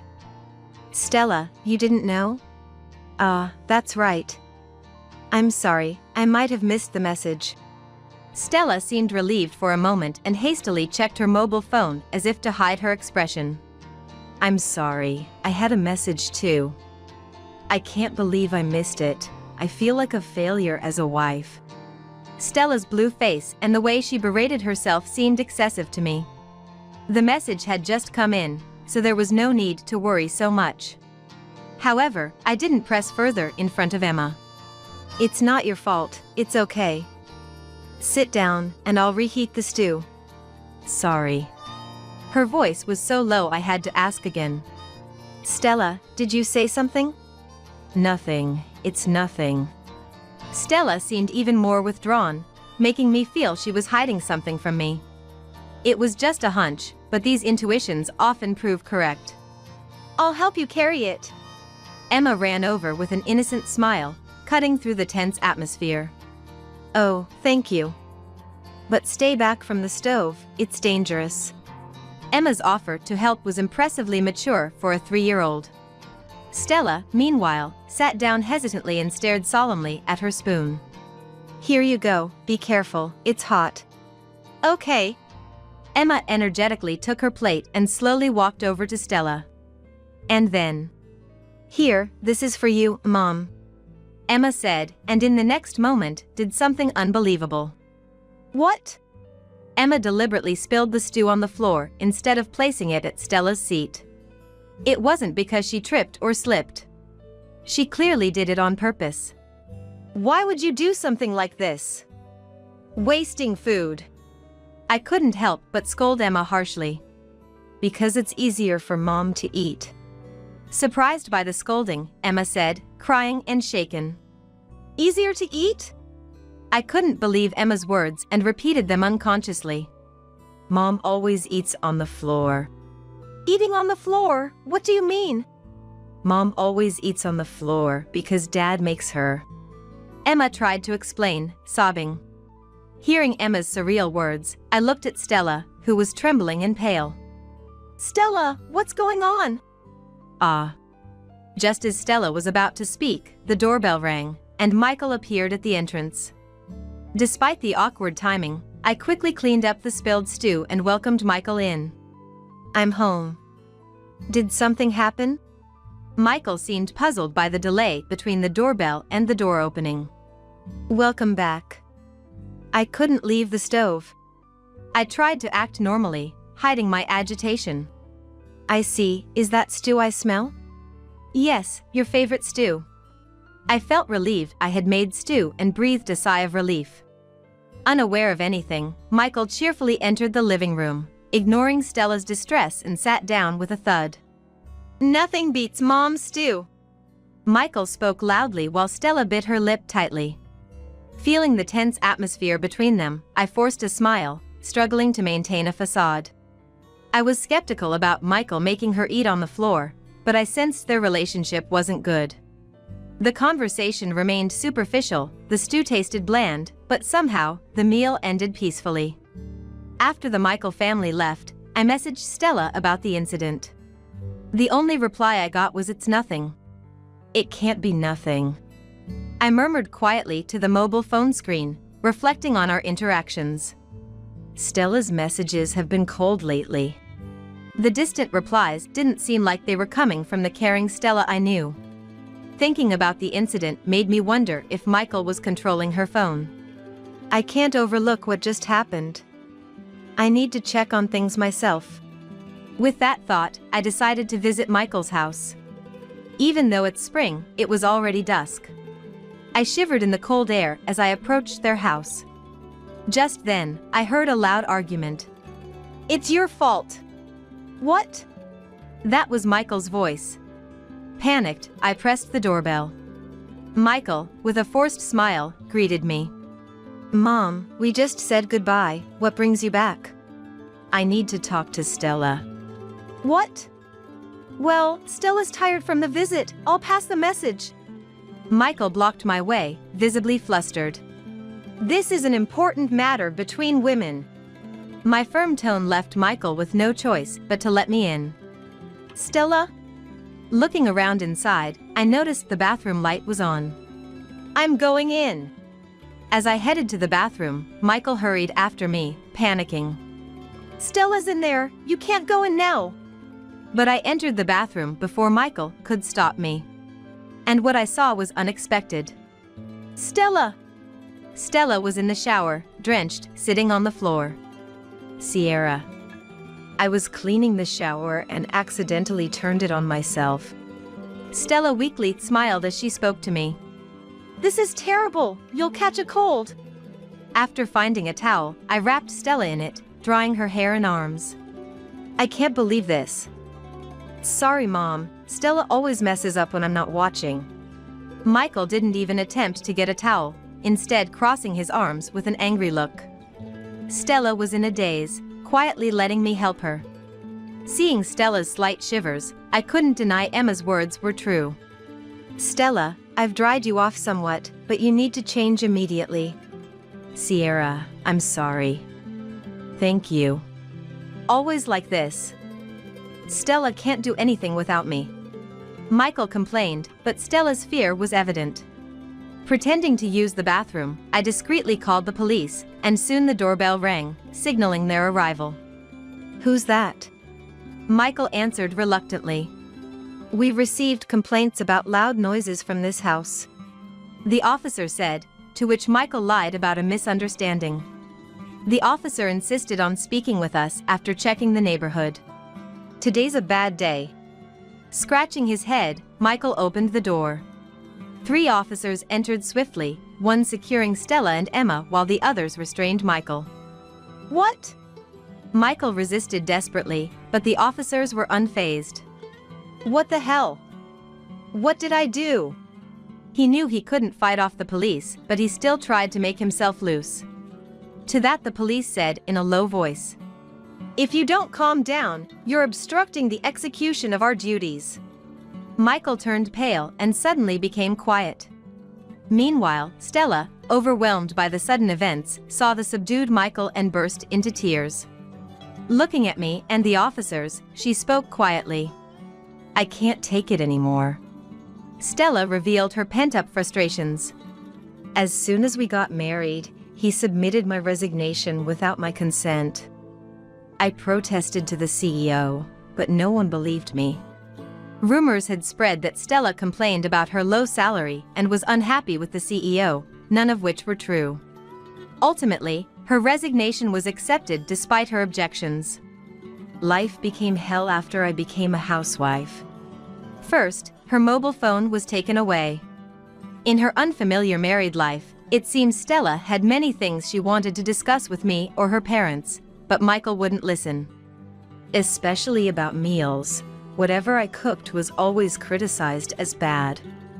I wanted to ask Sierra for recipes, but was told to figure it out on my own. At first, it was just verbal criticisms, so Stella thought she could bear it. Things got worse when Emma was born. He did help with childcare, but Michael appeared to be a kind and good father to Emma, but his verbal abuse towards Stella in her presence increased. After Ian passed, the harassment intensified. Verbal abuse became a routine. Stella was ordered to eat meals on the floor and endured days of being overworked by Michael. When they went shopping, she was only allowed to buy what Michael specified, limiting her outings to the bare essentials. Any slight dissatisfaction from Michael, like a lightly cleaned area or a wrinkled shirt, resulted in Stella being doused with cold shower. Using water as a means of harassment left no physical marks. I had no one to turn to. It was so hard. Tears fell again from Stella's eyes. She confirmed my suspicions of her suffering under Michael's harassment. You've been enduring all alone. It must have been so hard. I regretted not noticing the signs earlier. As I comforted Stella, I reflected on my actions. Michael faced interrogation after everything was revealed. During the interrogation, Michael sat arrogantly, denying any wrongdoing. An officer, unable to overlook Michael's behavior, pressed him hard. Why Stella acted fearfully around Michael, and the reason Emma naturally spilled the stew on the floor were questioned. Even without visible marks, harassment traces could be investigated with modern medical technology, the officer sternly stated. Finally cornered, Michael confessed. I've been under a lot of stress. Michael murmured as if speaking to himself. He resented the strict discipline enforced by his father since childhood. He was strictly told about the order of the meal he ate and the right size he was supposed to eat in one bite. You can't even do this. Harsh scoldings for minor mistakes were part of his upbringing. Forced to learn kanji and English at a young age, Michael was made to revise tirelessly for any mistakes. In elementary school, while peers enjoyed games, Michael was sent to unwanted lessons and cram schools. He revealed his dissatisfaction with all of it. In high school, he was forced into a strict baseball team, despite having no interest. The first time I played soccer during a break, I found it incredibly fun, but my father never allowed me to switch to the soccer team. I was shocked by Michael's words. I trusted Ian to take care of meals in another room, never questioning it, and rejoiced at Michael's academic and extracurricular diligence. All the times you were working so hard, it wasn't because you enjoyed those activities. I didn't know Michael loved soccer and I was unaware of his interactions with Ian. I was just preparing lunches every day without knowing anything about my family. I had no idea you felt that way, Michael. It's natural for you not to know. He said it was a man's promise and made me keep quiet. Michael, adeptly trained mentally, easily maintained composure without my knowledge. He didn't enjoy studying either. He was restricted from popular student activities like gaming and fashion interests. And even his love for sweets was limited. Ultimately, an arranged marriage decided by Ian added to his growing resentment. Having the marriage arranged without his consent, Michael seemed to have started feeling indifferent about everything. Even after getting married and moving away, the pressure of being married to someone chosen by Dad made him feel monitored, and the curse lifted only after Dad's death. I became obsessed with the idea that Stella should strive just like me. That was how Michael concluded. I thought I had raised Michael together with Ian. I had no inkling Michael was enduring such hardship behind my back. The guilt and powerlessness overwhelmed me. Despite Michael and Ian keeping silent, I bear responsibility for not noticing. Stella, this isn't something an apology can fix, but it was my fault for raising him poorly. I'm truly sorry. No. I'm the one who should apologize for not being able to heal Michael's heart. Stella's words, ever so kind, made tears spill from my eyes. Stella, you've done nothing wrong. I'm truly sorry for everything. Afterward, Michael was arrested for assault. Having shared his burdens, he seemed somewhat relieved. He will now have time to reflect and make amends. Stella decided to divorce Michael, taking Emma back to her parents' home. Sierra, thank you for everything. I haven't done anything worthy of your thanks. I decided to support Stella and Emma financially in Michael's stead. Initially hesitant, Stella accepted after I expressed a desire to maintain a good relationship. I'm sorry if I made you feel uncomfortable. I'll always consider you as my family. Thank you. Having a relationship with you and Emma is a great comfort to me. Stella, having settled into her new life, seemed to regain her bright smile. I regularly received photos of Stella and Emma. She also invites me several times a year to visit Emma. Sierra, would you like to come over sometime? Emma misses you. Seasons have cycled through peaceful days since the incident. Emma started going to elementary school and even visited my house alone. Exactly, Emma, you're doing great. I was teaching Emma how to make hamburgers during one of her visits. Grandma, this is fun. Emma showed a carefree smile, shaping the hamburgers perfectly. Indeed, it's fun. It'd be nice if Mom could join us next time. Yeah. I'll make a lot. I deeply cherished these moments of happiness. Relieved that Michael hadn't inflicted lasting wounds on Emma, I wished for her to always be smiling. As we placed her small hamburgers in the pan, her eyes sparkled with anticipation for the completion of the meal. May your life be filled with smiles from now on. I whispered, as if making a vow. I'm pregnant, so give me $3,000. Laughing mockingly, Sierra extended her hand. I instinctively brushed it away. There's no way I'm giving you that. And why does it have to be such a high amount? To my question, Sierra sneered. Cute kids cost money. You wouldn't understand. That kid's surely going to be cute like Sierra. Unlike someone, she's probably going to be a beauty. Sierra and Rodney burst into laughter. I felt like my anger was about to explode. I just couldn't bear it anymore. Unintentionally, the words I'd been holding back slipped out. Actually, about that kid. As soon as they heard my words, Sierra turned pale, and Rodney looked shocked. Things went a bit differently than planned, but you could say it's a smooth start. But the real revenge starts now. They'll have to pay for what they did to Sis. Let them cry all night after losing everything. Well, that still wouldn't be enough for me. They might as well enjoy themselves for now. Because those smiles will soon fade away. Smiling to myself, I distanced myself from the quarreling Sierra and Rodney. My name is Hannah.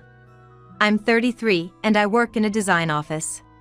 Talking like this might give off a stylish, urban impression. But the reason I chose this path isn't so simple. To be honest, this was the only choice I had. That's the right way to put it. Actually, I have an older sister named Daisy. Daisy is 2 years older than me and could do anything. Compared to Daisy, who excels in both studies and sports, all I could do was draw. Illustration was the only thing I didn't lose against Sis. That was my only solace. But, don't get me wrong, it's not like I had a bad relationship with Daisy or my parents. My parents loved me equally, and Daisy and I still keep in touch frequently. That's why, when Daisy got divorced 4 years ago, I couldn't hide my shock. Moreover, the reason was Rodney's affair, and the other woman was my best friend, Sierra. Sis. I'm sorry. I'll cut ties with Sierra. The day I declared that to Daisy still haunts my dreams. I'll never forgive Sierra. That's how I still feel inside. By the way, I met Sierra when we were in elementary school. We were the same age and became classmates for the first time in the upper grades.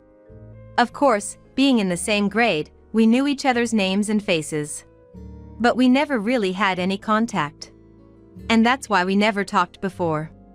I'm Sierra. Nice to meet you. Sierra had a very refined appearance. Her voice was cute, and every gesture was adorable. Being approached by such a cute classmate, I became nervous. What's wrong? Well, it's just that you're so much cuter than me. Me? Really? Sierra asked, looking back at me. I nodded slightly. In that moment, Sierra hugged me and whispered in my ear with a smile. I think you're cute too. Be confident. Really? Yeah. Let's become best friends. And that's how we became best friends. Since then, Sierra was always by my side. When I was talked about behind my back at school, it was Sierra who defended me first. There are kids saying bad things about Hannah, but let's not do that. Sierra said confidently in front of our classmates. As expected, the classmates fell silent. The reason I was talked about, in fact, was because of Daisy's presence being known. Initially, many friends would say things like this to me. It's so cool to have a sis who's good at studying. Being the starting player, that's awesome. I was happy when Daisy was praised. It didn't bother me. But, those words of praise for Daisy turned into backhanded comments about me. Her sister is terrible at both studies and sports. Being good at drawing, isn't that kind of lame? Of course, no one would say it to my face. They talked in whispers, hidden in the corners of the classroom. But, of course, I could hear them. However, it was the truth, so I couldn't deny it. It was frustrating, but it was the truth. All I could do was bear it. But, maybe sensing how I felt, Sierra spoke up for me. Moreover, perhaps to prevent the issue from lingering, Sierra didn't single out the culprits. That approach worked well, and the people who talked about me disappeared. Thank you, Sierra. We're best friends. Of course I got your back. Our bond grew even stronger. However, I learned the truth about that incident a year ago. It was during a reunion after a long time. A friend told me this story. The bad mouthing about me was instigated by Sierra. She defended me to gain my trust. Hearing that, I felt like my heart was about to burst with regret. If I had seen through the lie at that time, maybe sis wouldn't have divorced. Since learning that fact a year ago, I've found it even harder to forgive Sierra. Let me say this again, I only found out about this fact a year ago. So until the moment I heard about Daisy's divorce, I always thought of Sierra as my best friend. Even as we grew older, I believed Sierra was my best friend. That's why I accepted everything Sierra said without any doubt. You have a talent for illustration. You should definitely pursue that path. Really? Do you think so? Go for it. Sierra encouraged me. Thinking so, I enrolled in a design-focused university. Looking back, it might seem laughable. But back then, I believed Sierra's advice. However, there was one good thing. It was that I truly had a talent for illustration. After enrolling in university, my design talent blossomed, and I landed a job at a design office with top grades.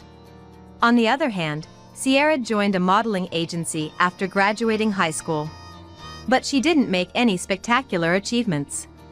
She appeared in fashion magazines. But only a few times. That marked the end of Sierra's modeling career. Nonetheless, it's undeniable that Sierra was beautiful. As if leveraging her good looks, Sierra switched careers to a major apparel manufacturer. Then she started working as a salesperson at a clothing store the company operated. Being a former model, she indeed boosted the store's sales significantly. Thus, Sierra became a popular salesperson. Hearing the rumors, I visited Sierra. Sierra, you seem to have become quite popular. Hannah! You came to see me! Sierra rushed over. Being mindful of the surroundings, I nodded slightly. By the way, how's your job, Hannah? Web design and stuff, pretty challenging, but I guess it's fulfilling. I see. Then I'll have to work hard too. I thought she'd be down after quitting modeling, but she seemed just fine. As I was thinking, Sierra leaned in and asked. So, what are you here to buy today? If it's a new collection, I can help out and choose for you. No. It's not that. I'm actually looking for a present for sis. 2 years older, right? Is it her birthday or something? Sierra smiled. I replied a bit shyly. Actually, sis, she's getting married. Marriage? Congratulations! Thank you, but I'm not the one getting married. Right. Sorry. We laughed together. Then I talked about Daisy's marriage. Daisy, who had just turned 28 a few days ago, went out for a meal with her partner Rodney. There, Rodney proposed to Daisy. Of course, Daisy accepted. Having heard the story the day before, I decided to celebrate Daisy's marriage. And after much deliberation, I finally decided to gift Daisy clothes. Considering the upcoming wedding preparations and meetings, Daisy would have more occasions to go out. So, I was wondering if there's any nice outfit. I see. Let me choose for you. Do you have a photo or something of Daisy? Show me. Sierra extended her hand. I sent a photo of Daisy, stored on my mobile phone, to Sierra. It was a picture Daisy had sent me. It probably had been taken during a recent date. The impressive illumination in the background was a hot topic, and it was a photo I particularly liked. This illumination. It's really popular right now. Yup, exactly. We were talking about going there since everyone's buzzing about it. I stopped mid-sentence and instinctively clamped my mouth shut. But it seemed too late. Sierra was looking at me with a laugh. Then, putting her hand to her mouth, she asked me, I heard we were talking about going there. Do you have a boyfriend by any chance? Well. My ears turned red with embarrassment. Having a boyfriend was a first for me. Sierra, who had been with me since elementary school, knew that. Of course, Sierra seemed happy for me. But all of it was just an act. When Daisy got divorced and I confronted Sierra, she confessed. Moreover, the photo I sent at that time turned out to be the catalyst for Sierra and Rodney's affair. And on top of that, Sierra had already known for a few days that I had a boyfriend. Apparently, Sierra had witnessed me and my boyfriend Denny on a date a few days before. She was plotting to steal Denny from me. This too was a confession from Sierra. In short, if I hadn't brought up Daisy's marriage, Sierra would have tried to take my boyfriend away. Because I showed Rodney's photo to Sierra, sis ended up divorcing. It goes without saying how much I regretted it, even though it was done unknowingly. Nonetheless, oblivious to everything, I presented the clothes chosen by Sierra to Daisy. Daisy was really pleased and even prepared for her wedding wearing that outfit. Looking back now, I believe that was probably the happiest time for Daisy. After a while, Daisy got married, but she gradually became gloomier. Since we both lived alone, we used to contact each other frequently. However, shortly after the marriage, Daisy started to contact me less often. Maybe she's enjoying her married life? I thought lightly. Then, unusually, Daisy called me. Rodney might be having an affair. Daisy's voice was terribly somber. I tried to comfort her desperately. What do you mean? Are you sure it's not a misunderstanding? I don't think it's a misunderstanding. He's been coming home late, and he's not even home on his days off. Daisy said and finally broke down in tears. In my eyes, Daisy always seemed like a strong person. But that Daisy was crying now. It made it clear to me that she was not okay. Calm down, sis. Let's get to the bottom of this first. I proceeded with an investigation into Rodney's conduct. If they could reconcile, that would be best. That's what I thought, but it backfired. The investigation I initiated led Daisy to discover Rodney and Sierra's affair. Hearing that fact, Daisy and I confronted Sierra together. Sierra, what is this all about?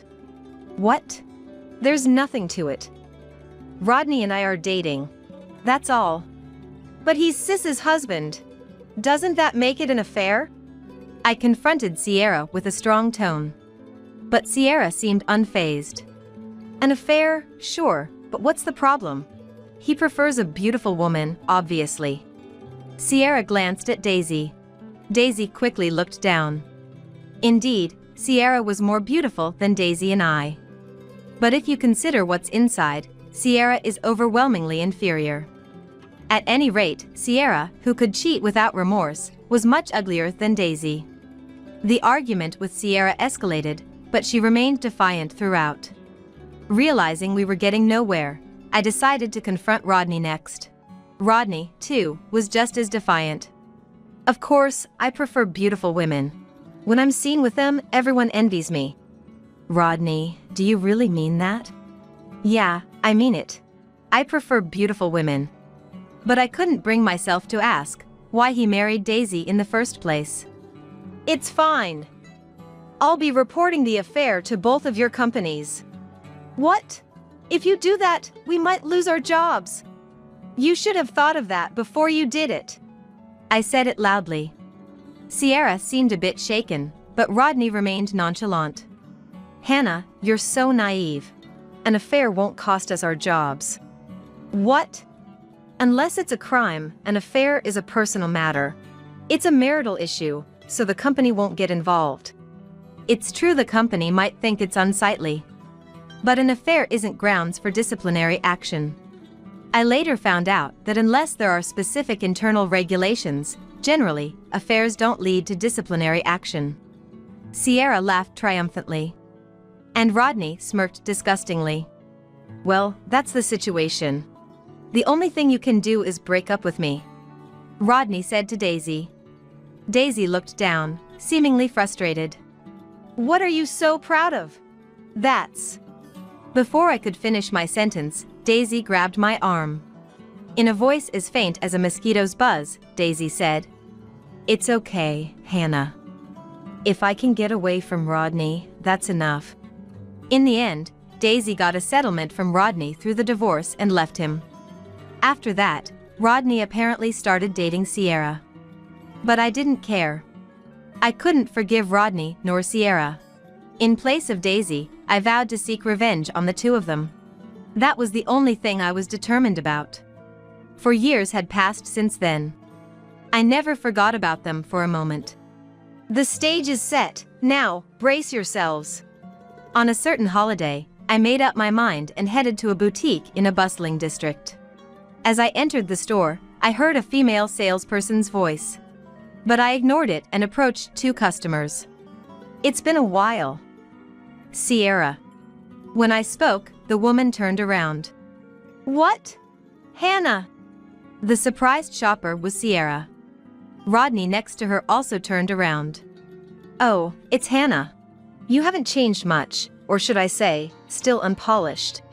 I was irritated, but getting angry here would ruin the plan. I kept my cool and continued. "Both of you seem well. Sierra, have you gained a bit of weight?" What? No way. I'm pregnant. Sierra retorted.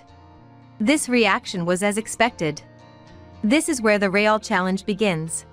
I braced myself to continue, but before I could speak, Sierra said this. "I'm pregnant, so give me $3,000. Laughing, Sierra extended her hand. I instinctively brushed it away. There's no way I'm giving you that. And why does it have to be such a high amount? To my question, Sierra sneered. Cute kids cost money. You wouldn't understand. That kid's surely going to be cute like Sierra. Unlike someone, she's probably going to be a beauty. Sierra and Rodney burst into laughter. I felt like my anger was about to explode. I just couldn't bear it anymore. Unintentionally, the words I'd been holding back slipped out. Actually, about that kid. As soon as they heard my words, Sierra turned pale, and Rodney looked shocked. Things went a bit differently than planned, but you could say it's a smooth start. But the real revenge starts now. They'll have to pay for what they did to Sis. Let them cry all night after losing everything. Well, that still wouldn't be enough for me. They might as well enjoy themselves for now. Because those smiles will soon fade away. Smiling to myself, I distanced myself from the quarreling Sierra and Rodney. Then Sierra noticed me distancing myself. Pointing at me, Sierra raised her voice. Why would you say such a thing to Rodney? That child isn't Rodney's child, What's that about? Oh? But isn't it true? It's definitely Rodney's child. We got married after all that. Her loud shout drew the gaze of everyone in the store toward us. I glanced around a bit before stoking the fire further. Is that so? Then that child's father is one of your affairs, right?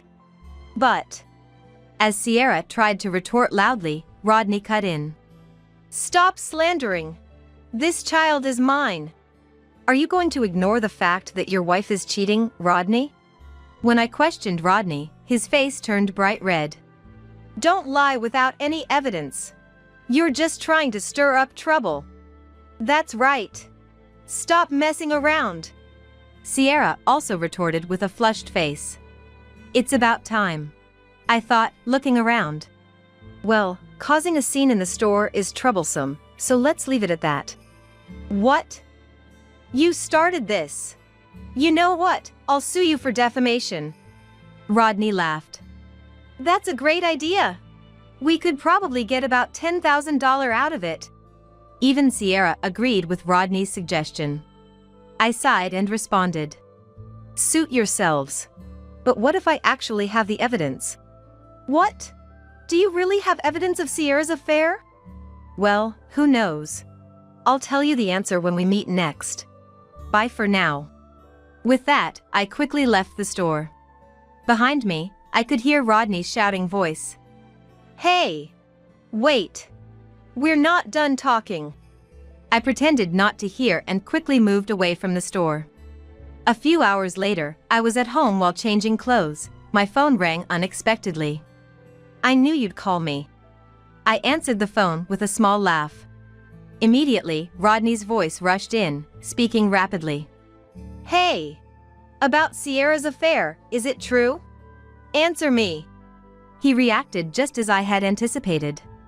I couldn't help feeling pleased. Doesn't he realize it's a trap? I sighed softly and responded. The child in her belly might be yours, but there's also a good chance it belongs to her lover. So, the affair is real? You're free to think that. I answered provocatively. After a brief silence, Rodney spoke in a low voice. You have evidence, don't you? If you want, I might even give it to you. I had directly accused Sierra of having an affair. Meaning, Sierra would now be on guard, making it impossible to gather further evidence of her cheating. So the evidence I might possess becomes Rodney's only hope. He's thinking exactly as I planned. Considering this, Rodney responded. What should I do? What are your terms? Money? Of course not. I just want revenge. If you leave Sierra, that's enough for me. Needless to say, that was a lie. I have no intention of forgiving Sierra, nor Rodney. But for now, I'll pretend to cooperate with Rodney. Only for the sake of what's to come. Understood. So I just need to leave Sierra, right? It's simple, isn't it? If you get evidence of Sierra's affair, you'll gain freedom and a settlement from the divorce trial. Yeah. Let's meet and talk somewhere. Then, how about this coming Sunday? I suggested a restaurant in the entertainment district. It has private rooms, suitable for confidential conversations. After specifying the place, I hung up the phone. Immediately after, Sierra called. What's the meaning of this, Hannah? Why didn't you answer my call? I'm busy too. I can't be at your beck and call. Don't act so high and mighty. I could hear Sierra grinding her teeth. I almost laughed. So, what are you going to do about it? Because of you, Rodney and I are fighting. That's not my problem. It's your fault, isn't it? Sierra is to blame for the affair. That's what I meant to say. But Sierra didn't care about that. She retorted sharply. When are you going to take responsibility? Or maybe I should really sue you. Is that something a friend would say? Too bad, we're not friends. You said so yourself. Sierra raised her voice in anger. I distanced the phone slightly. And then responded with a sneer. Oh right, that's what I said. You're really infuriating. I should have made you cry more when we were in elementary school. Sierra was breathing heavily. I thought, this is it, and played my trump card. Oh? In that case, maybe I should just throw this away? The evidence of Rodney's affair. What? Rodney's affair? Sierra's tone changed. Smirking at her reaction, I continued. I couldn't find evidence of your affair, but I did get evidence of Rodney's. What do you mean? Today's incident was a ploy to anger Sierra and make her call me. The real target is Rodney, who betrayed Daisy. I'll give Sierra the evidence of Rodney's affair. So, she can squeeze every penny out of Rodney through the divorce settlement. I made the whole thing up. But Sierra believed it. All right, send me the evidence then. You want to meet and talk, right? How about this Sunday afternoon at a cafe? Fine. Bring me the evidence then. I'll make sure Rodney pays. After hearing Sierra say that, I hung up the phone with a sneer. Then, the next Sunday. As the time to meet Sierra approached, I left the house. The car's ready. Let's go. Denny, who had left the house earlier, opened the car door. I got in with a smile. After getting out of the car, I headed alone to the cafe where we agreed to meet. Sierra was already there when I entered. Sorry for being late. That's fine. Just show me the evidence already. Sierra extended her hand. I looked towards the entrance. Seeing the person there, I smiled and said to Sierra, Before that, a friend is here. Do you mind if he joins us? Is it your boyfriend? Denny, right? Close one. We're married now, so Denny is my husband. Saying that, I gestured towards the entrance. Sierra also looked over, laughing. In that moment, Sierra turned pale. At the same time, a loud voice filled the cafe. Sierra! You're back in the States! A man approached from the entrance. He was slightly older than us, dressed in a suit. What? Why is Alexander here? Well, a friend wanted to introduce me to his wife. The man referred to as Alexander turned around. And there was Denny. Denny spoke to Sierra. Nice to meet you, I'm Denny, Hannah's husband. I brought your affair partner. Hearing those words, Sierra stood up. As she tried to flee, I grabbed her hand. What's the matter? He's your affair partner, right? Introduce him, he's the father of your child in your belly? The child in your belly? Alexander looked at Sierra's pregnant belly. Then he burst into joy. You're pregnant with my child. That's why you said you were going abroad. By the way, Alexander is definitely Sierra's affair partner. Moreover, Sierra lied about going abroad. In short, she was trying to hide her pregnancy and the birth of her child. Because it would be troublesome if a man who's not her husband showed up at the hospital. But then, Alexander realized something. He slowly asked Sierra, Didn't someone mention me as your affair partner just now? No. It's about someone else.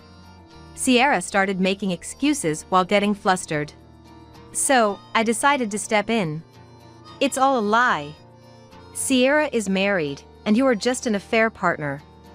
Don't be fooled. Hannah! Don't stir up unnecessary trouble. Sierra tried to grab me, but in that moment, Alexander intervened. Sierra, what's all this about? Well, it's... Sierra started to say something, but Denny interrupted by showing a photo. This is Sierra's husband. The rest is for you two to discuss. We'll be leaving now. Denny took my hand, and we left the cafe. Later, I heard the cafe turned into a battlefield. Meanwhile, Denny and I headed to a nearby restaurant. Just as we arrived, Rodney also showed up. Perfect timing, but who's that guy? He's my husband, Denny. I remember you had a fiancé. I didn't want to have a long conversation right there, as it could lead to complications. I hurriedly urged everyone to enter the restaurant. Inside, we were led to a private room in the back. But then, the waiter said something unnecessary. Your companion is waiting inside. He said. Is there someone else inside? A lawyer?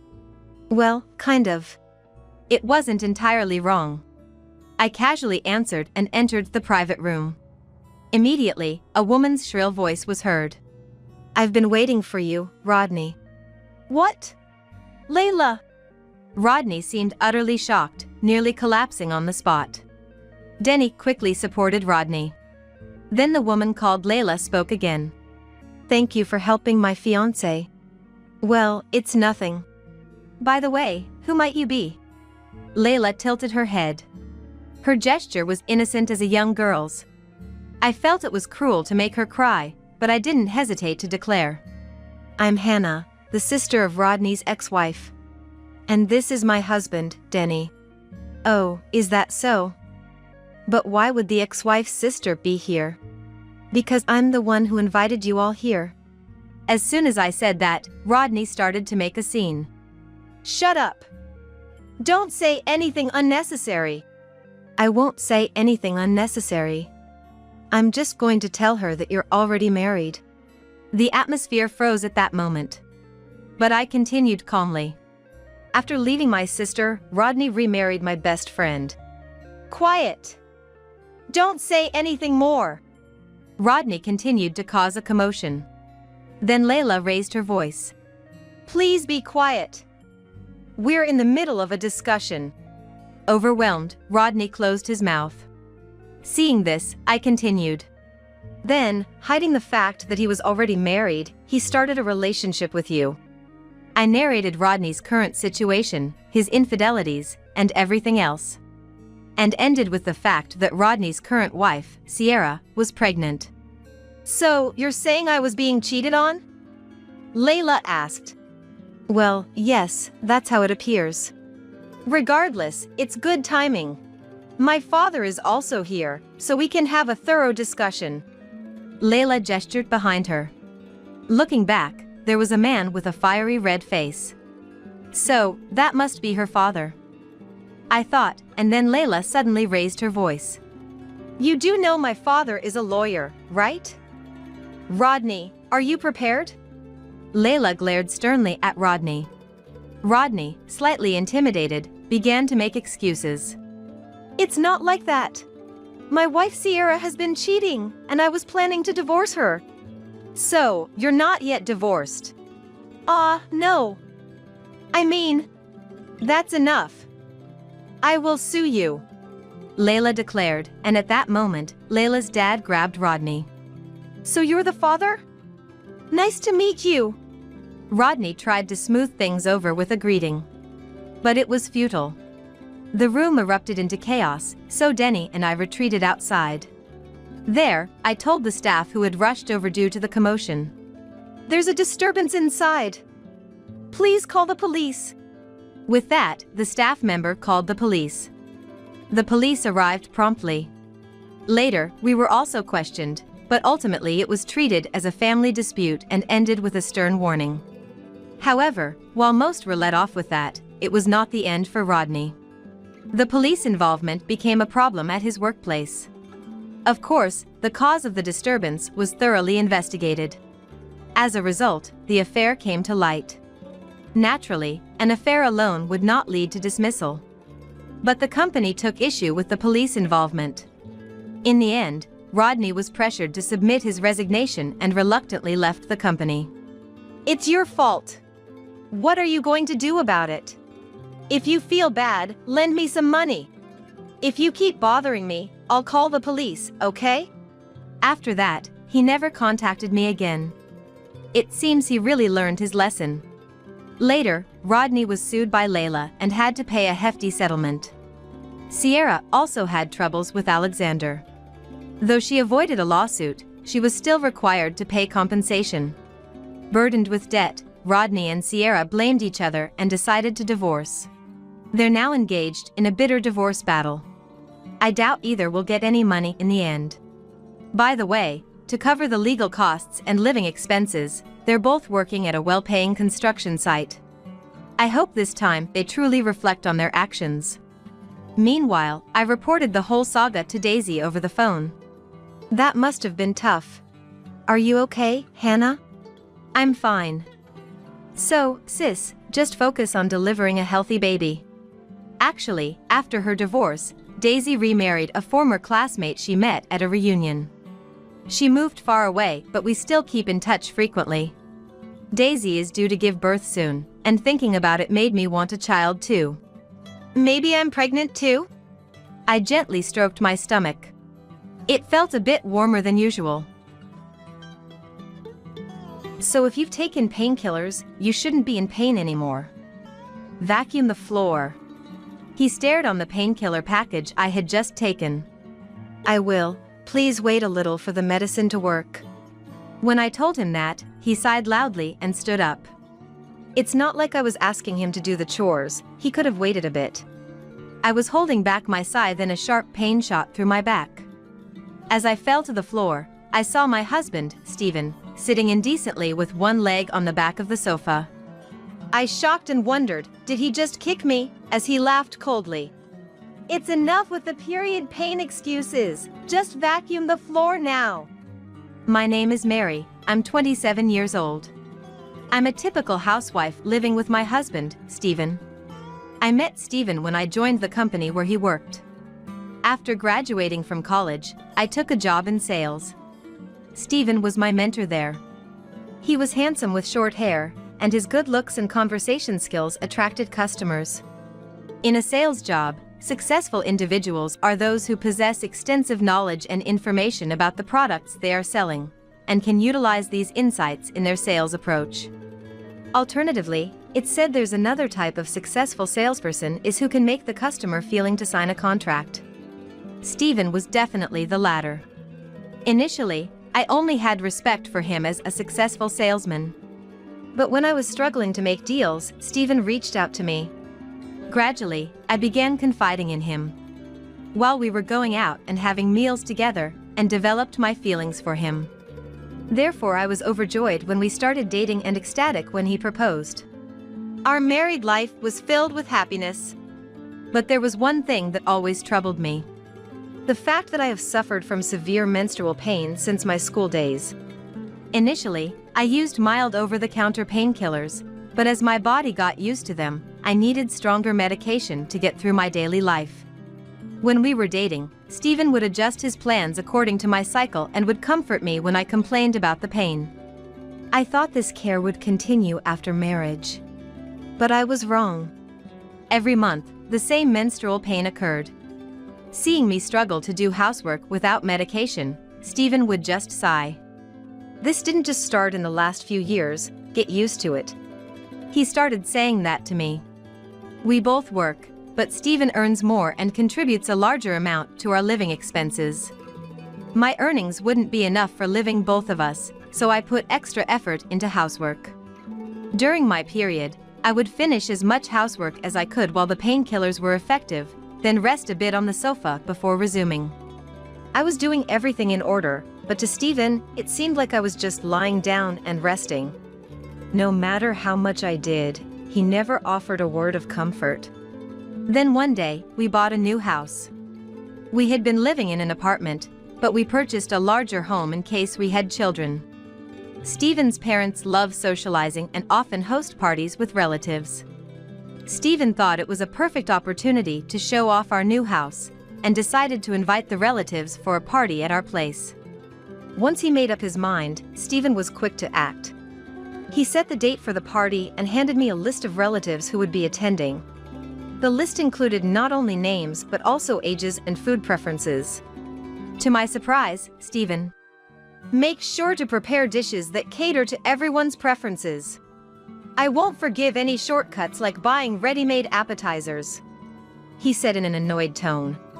It was challenging to plan the menu as everyone had different likes and dislikes, and some favorite foods of one person were disliked by another. After days of sleepless nights for planning the menu, my period started behind than I expected. I took painkillers, finished cleaning the rooms, and decorated them with flowers the day before. I placed air fresheners and repeatedly went over the next day's party steps in my mind. Then that night, after preparing the menu, finally I went to bed. While I was preparing with the help of painkillers, Stephen had daily evening drinking and laughing loudly at the TV. I remembered Stephen like that as I fell asleep in bed. The next morning, I got up before Stephen to make breakfast and started cooking for the party while tidying up. I was checking the time constantly and kept moving. I arranged the finished dishes on the table and carefully checked every area, from the entrance to the living room and the bathroom. But it seemed the effect of the painkillers was wearing off, as I could no longer to bear the gradually intensifying pain, so sat down on the sofa. I wanted to lie down, but since I had managed to do my hair and makeup nicely, and didn't know when the relatives would arrive, I decided to just sit. As I turned my gaze towards Stephen, he was watching TV, a glass of alcohol in hand. Despite the fact that relatives were about to arrive, I wanted to say "don't start drinking now" to Stephen, but the words wouldn't come out. Noticing my gaze, Stephen glared at me. What, you're giving me that "don't drink at this time" look? It's not that. I'm getting nervous too. And you're just lounging on the sofa. You finished the preparations, right? Stephen put his glass on the table and walked towards me. I felt a strange tension in his stare, a bad feeling growing inside me. Everything is in order. But my period started, and the painkiller's effect is wearing off, so I'm taking a short break. I'll get moving soon. Stephen sighed and glared at me. Don't coddle yourself over a mere stomachache. My mom never did that. Right after those words, just as I thought Stephen had come up behind me, I was suddenly kicked in my back and fell off the sofa to the floor. By the time I realized that I had been kicked by someone, I was already on the floor, and it took me a while to grasp what had happened. Meanwhile, Stephen sat down on the sofa nonchalantly. And, unbelievably, he started playing games on his mobile phone. I couldn't understand what was happening or the situation I was in. All I knew was that Stephen, without a single word of apology, was laughing and enjoying his game. When I tried to stand up, suddenly Stephen fell to the floor. Looking up to see why he fell, I saw Stephen's dad, Paul. He was standing behind the sofa. Paul looked furious, and I couldn't take my eyes off him. What's going on? Stephen couldn't be understanding the situation and checked the sofa in panic. Oh, Paul? Did you just push me? While Stephen was picking up his phone from the floor, and he asked Paul. I didn't push you, I shoved you, Stephen. What? Why would Paul shove me? You fools, what do you mean for kicking someone in the back? And that someone is your wife, Stephen. Stephen seemed a bit taken aback by Paul's anger. I was just a bit bold because I was drinking. Stephen tried to respond, but Paul glared at him, his excuse not mitigating the situation. Don't blame it on the alcohol. Whatever the reason, a man should never resort to violence against a woman. What do you mean by reason? This is like discipline. Discipline? Yes, she was resting on the sofa even though the preparations weren't finished. So I was teaching her that if you don't work, you don't have a rest. It's part of discipline. Right, Mary? Suddenly asked by Stephen, I didn't know how to respond. I had properly finished the preparations and sat on the sofa just to rest a bit. Should I tell the truth because I did everything correctly? As I hesitated, Paul also turned his gaze towards me. Mary, is what Stephen's saying true? I couldn't find the words to reply. If I told the truth, Stephen might get scolded by Paul and spoil his mood, especially with relatives about to arrive. I didn't want to cause any trouble for the relatives who were coming to see our new house. I was about to agree with Stephen. Mary, your silence is an answer, isn't it? Confused by Paul's words, then I asked back. If what Stephen said was true, Mary would have immediately agreed. But Mary is silent. That suggests that something, or everything is not true what Stephen said. I felt as if Paul had seen through everything. I opened my mouth to tell the truth. The preparations are already done. It's just that I am feeling a bit unwell today. What? It's just your period. Stephen interrupted my words. Unable to say it directly in front of Paul, I tried to phrase it differently, but Stephen's lack of tact brought my tears from my eyes. Saying you're unwell over a mere period. If the preparations are done, then say so. I thought Mary was just lazily sitting on the sofa again, not finishing the preparations. Stephen's words were final. He didn't remember what I said earlier about almost finishing the preparations. He hadn't seen that I had been preparing since early morning, or rather, since yesterday, doing all the work myself without his help. He wasn't aware that I had taken painkillers to manage. He had decided to host the party here on his own and didn't help with any other preparations or cooking. A sense of injustice began to grow inside me. Listen to this. She's been complaining about severe menstrual pain since before we got married, but she still can't get used to the pain. Every month it's like this. My mom was never like this, right, Paul? It seems I was right to come early to help Mary since you said you would entertain us as the inconsiderate host. What? I'm inconsiderate? Not Mary? Yes, it's you! You insisted on having the party here, but didn't cooperate with Mary in preparations. Had you worked together, you would have understood how hard she worked and how much she was suffering. Instead, you started drinking before guests arrived. The one who was lounging around was you, Stephen. Stephen was clearly frightened by Paul's yelling. I didn't want Stephen to end up regretting like I do. I tried to educate you with that feeling. Paul pulled a chair from the dining table, sat down, and sighed heavily. Patricia was like Mary, suffered from severe menstrual pain.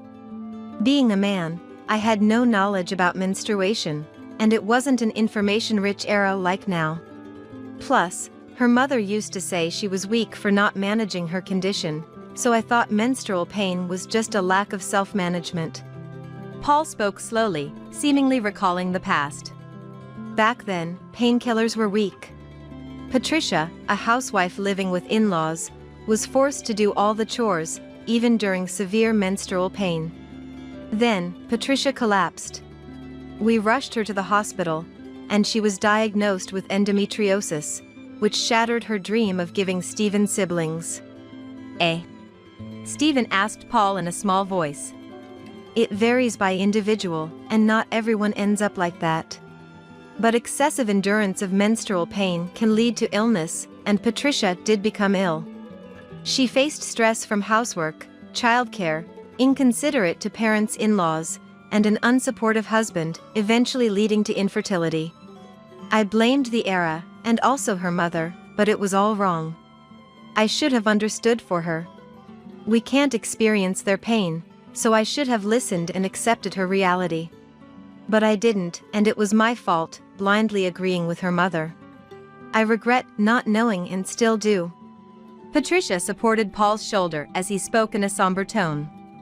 I could only eye contact to Patricia in acknowledgement, who wore a sad smile as she said, "Sorry for intruding." Paul tried hard to understand. Despite his busy work, he often helped with chores and even cut ties with his own parents. Patricia looked at Paul lovingly. It was the least I could do. I didn't want to burden Patricia anymore. I wanted us three to live happily, so I did what I had to. But cutting ties with parents is a big decision. I didn't want you to have to make such decisions, so I tried to show you my mistakes. But it seems none of it got through to you. Unable to bear the tense atmosphere, Stephen spoke in an inappropriately cheerful voice. Paul, you're exaggerating. In my memory, Mom was sick in bed, but I don't remember her being bedridden due to her period. Maybe you're just remembering it as worse than it was? Patricia's hand on Paul's shoulder trembled slightly. Gently stroking her hand, Paul glared at Stephen. You just forgot. Patricia didn't want to worry you and tried to hide it as much as possible. If pain were just a matter of willpower, it wouldn't lead to illness. But virtually, Patricia did suffer from menstrual pain and had to lie in bed. I remember you coming home from school and complaining about her always sleeping.